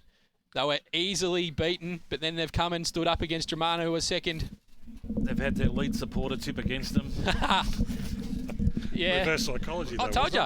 It's all about reverse psychology. Hughes gets a hit out. He gets it forward. Burns. He's tackled. Parker's given away a free kick for over the shoulder. So the margin's 20 points here. 13-18 to 11-10. They've been wasteful in front of goal, Sorrento, but it looks like they're going to get the job done. And the better players today, folks? Miles Polke, best on ground by a long way, I think. Yeah, he's had a good game. Dromana going side forward, 50. Rolling, but the wrong side of the post. They'll get it behind. Yeah, I think Miles Polke, I think Mitch Hallahan stood up in this last half. I think Daniel Hughes has been pretty good. Zach Burns as well. And Nathan Ryan for me as well. His work off half back with his left foot's been How pretty good. high do you rate Mitch Parker's game today? Yeah, I think there's another one you throw into the mix, Vossi. Like, he's been fantastic. He's been really good. He's kicked 3, tackling machine. He's in there for his pressure, and he bobs up with 3 goals. So, yeah, once again, there's another player. This loss won't do Dromana any harm, although they've got a big game next week. They've had a good start of the year, and they're still sitting nicely. 4 wins, a draw, and a loss. The thing with the Division 1, it looks like, is that the top 5 can beat anyone on their day. And that's what we want. And I think that, the brand of footy that they all play is that free-flowing, high-scoring. So you can see that Sorrento have been beaten by probably 40 points or so in the last couple of games because they want to play attacking footy, so they can probably get scored against pretty heavily. But if they're up and going and scoring themselves, like they've had another 31 shots at goal, so that'll please Lee Paholkis as coach. Dromana looking to go forward, downfield free kick. And they're going to have a shot. I think you'll find they're going to run out of time here. We've had 4 goals scored for the last quarter, and we're already 25 minutes in, so not going to be too much more time, I wouldn't have thought. Margin is 19 points here in favour of Sorrento. It could easily be 18-13 or 19-12 with their scoring shots, Sorrento, but they're in front and they're doing it okay. There's a shot and there's a miss. So 11-12-78 Dromana, 13-18 96 Sorrento. We've played 25 and a half minutes in this last quarter as the home side just going along with the kick out towards centre wing. Off the pack, the ball comes out. A chance now for Sorrento to come back forward, in actual fact, to kick towards Paholke at half forward. He picks it up. He goes to the hand, past the outside. He got tackled as he tried to get rid of it. And the umpire says that's holding the ball. 50-metre penalty here against Lee Paholke. Of course, we'll be rounding out the scores at the end of the game. Will we rounding out the Division 1 and Division 2 final scores? Will we, AJ, today? We absolutely will be, Michael Voss.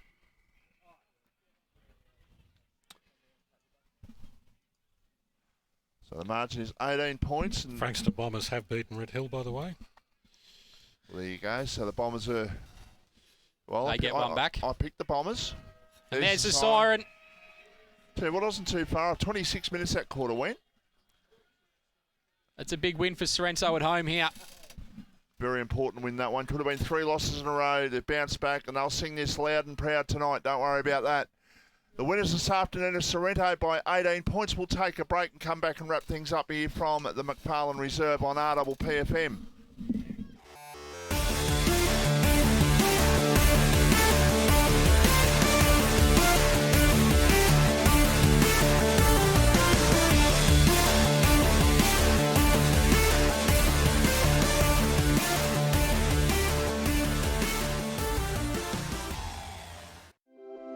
Everyone knows Australia has 4 big banks, but the 5th biggest retail bank is snapping at their heels. It's a bank that's been around for over 160 years, can be found in over 500 locations nationwide, looks after over 1.8 million customers, and is regularly voted one of the most trusted brands out of all the thousands of brands in Australia. Who is this fantastic number 5? Yep, it's Bendigo Bank. The better big bank. More and more people with a taste for quality are shopping at Eliza Meats. Kevin and his lean team pride themselves on the finest cuts, from juicy steaks and roasts to high-grade mince and sausages. And Eliza Meats are the gourmet specialists. Inquire about Eliza Meats Spit Hire. Phone 9787 4473 for a mouth-watering meal fit for a king. It's all at Eliza Meats. See our sponsor Kevin at Eliza Meats, 112B Mount Eliza Way, a station sponsor. Need your property painted, but you don't want to just trust any painter with your asset? Give Wow Factor Painting Solutions a call. We're based on the Mornington Peninsula and specialise in high-quality painting solutions. We are proud members of the Master Painters Victoria and the Dulux Accredited Program. For a free quotation, visit wowfactorps.com.au or call 0475 448 285. Wow Factor Painting Solutions, a station sponsor.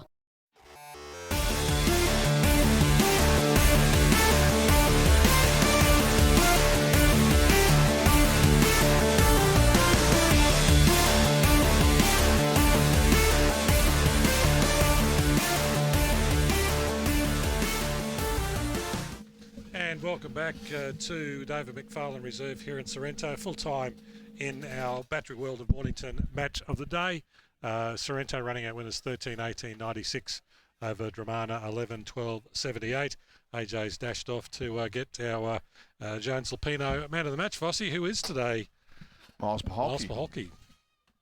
And well-deserved winner. We'll have him over here with us very, very shortly. Vossi, we'll quickly run through where the scores are at the moment in the Division 1. We've got that full-time score. Frankston Bombers 9-11-65. Red Hill 6-10-46. There is a point in it at Rosebud.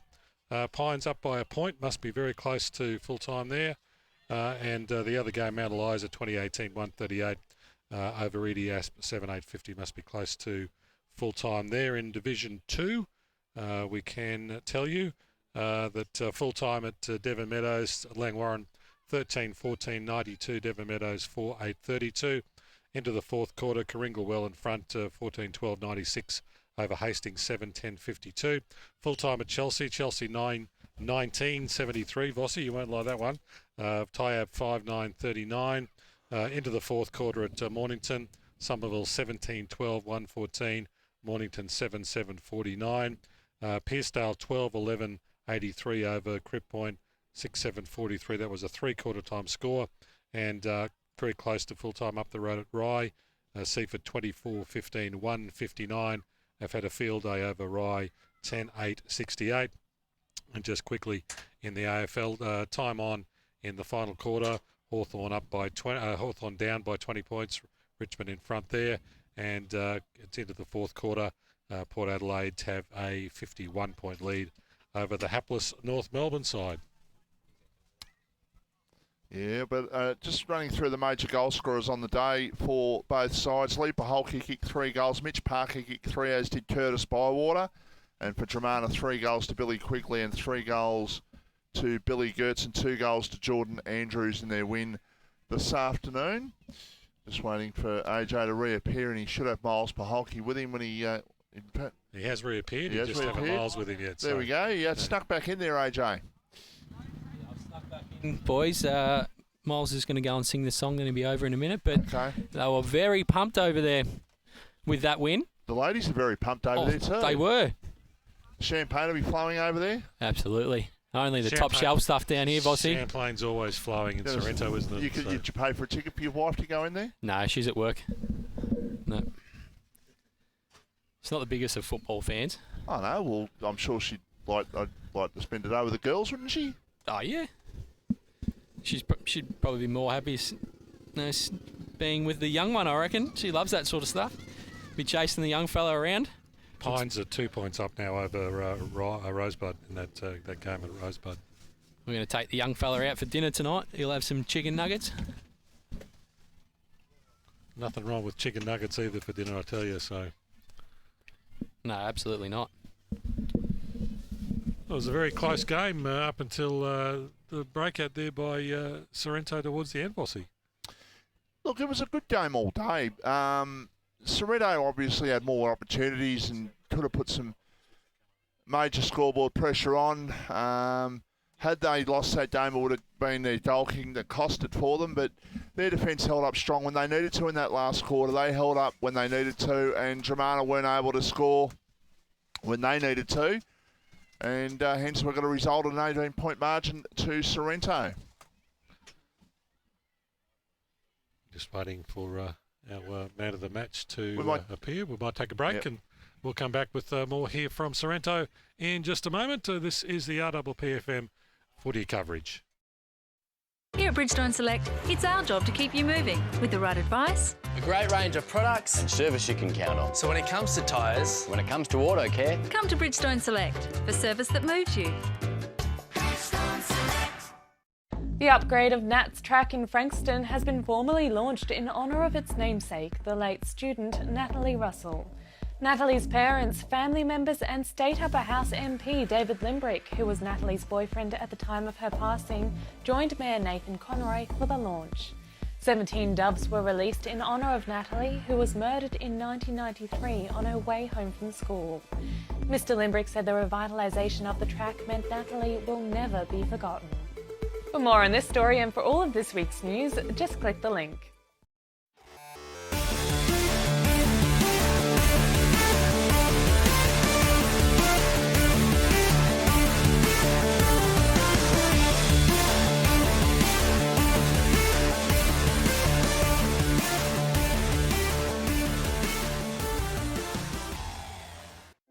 Everyone knows Australia has 4 big banks, but the 5th biggest retail bank is snapping at their heels.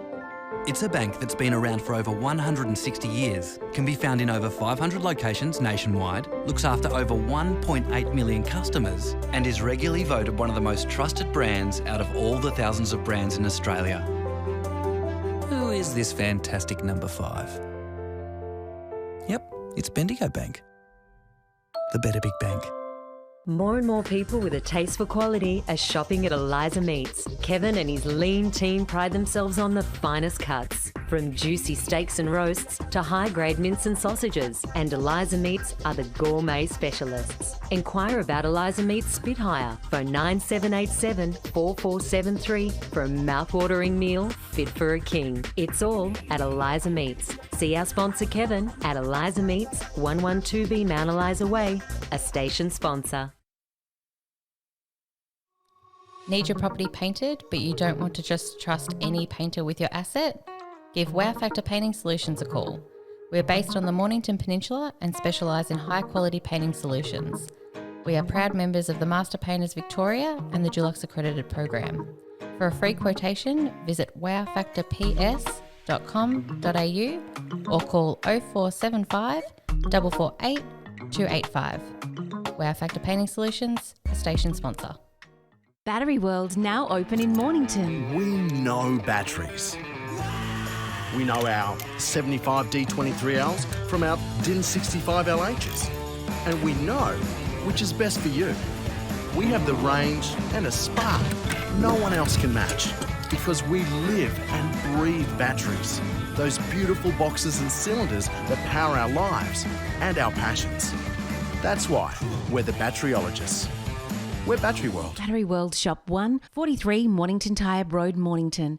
At SJS Accounting Strategies in Mornington, our mission is a simple one: to make running your business easier. To get money-related challenges out of the way so you can focus on growing your business. It doesn't matter which business sector you're from, our commitment to helping you grow will be exactly the same. Why? Because our team loves helping businesses achieve their goals. Contact SJS Accounting on 5975 0488 or visit www.sjsaccountingstrategies.com.au. A station sponsor. Dreaming of a cold beer poured straight from the tap? Tar Barrel Brewery and Distillery, located on Watt Road in Mornington, is open Wednesday to Sunday, offering craft beers and spirits produced on site, with local wines and cocktails also available. Come down and enjoy one of their famous wood-fired pizzas in the beer garden. A local taste experience. Tar Barrel Brewery and Distillery, the spirit of local. tarbarrel.com.au, a station sponsor. Here at Bridgestone Select, it's our job to keep you moving with the right advice. A great range of products and service you can count on. So when it comes to tyres, when it comes to auto care, Come to Bridgestone Select for service that moves you.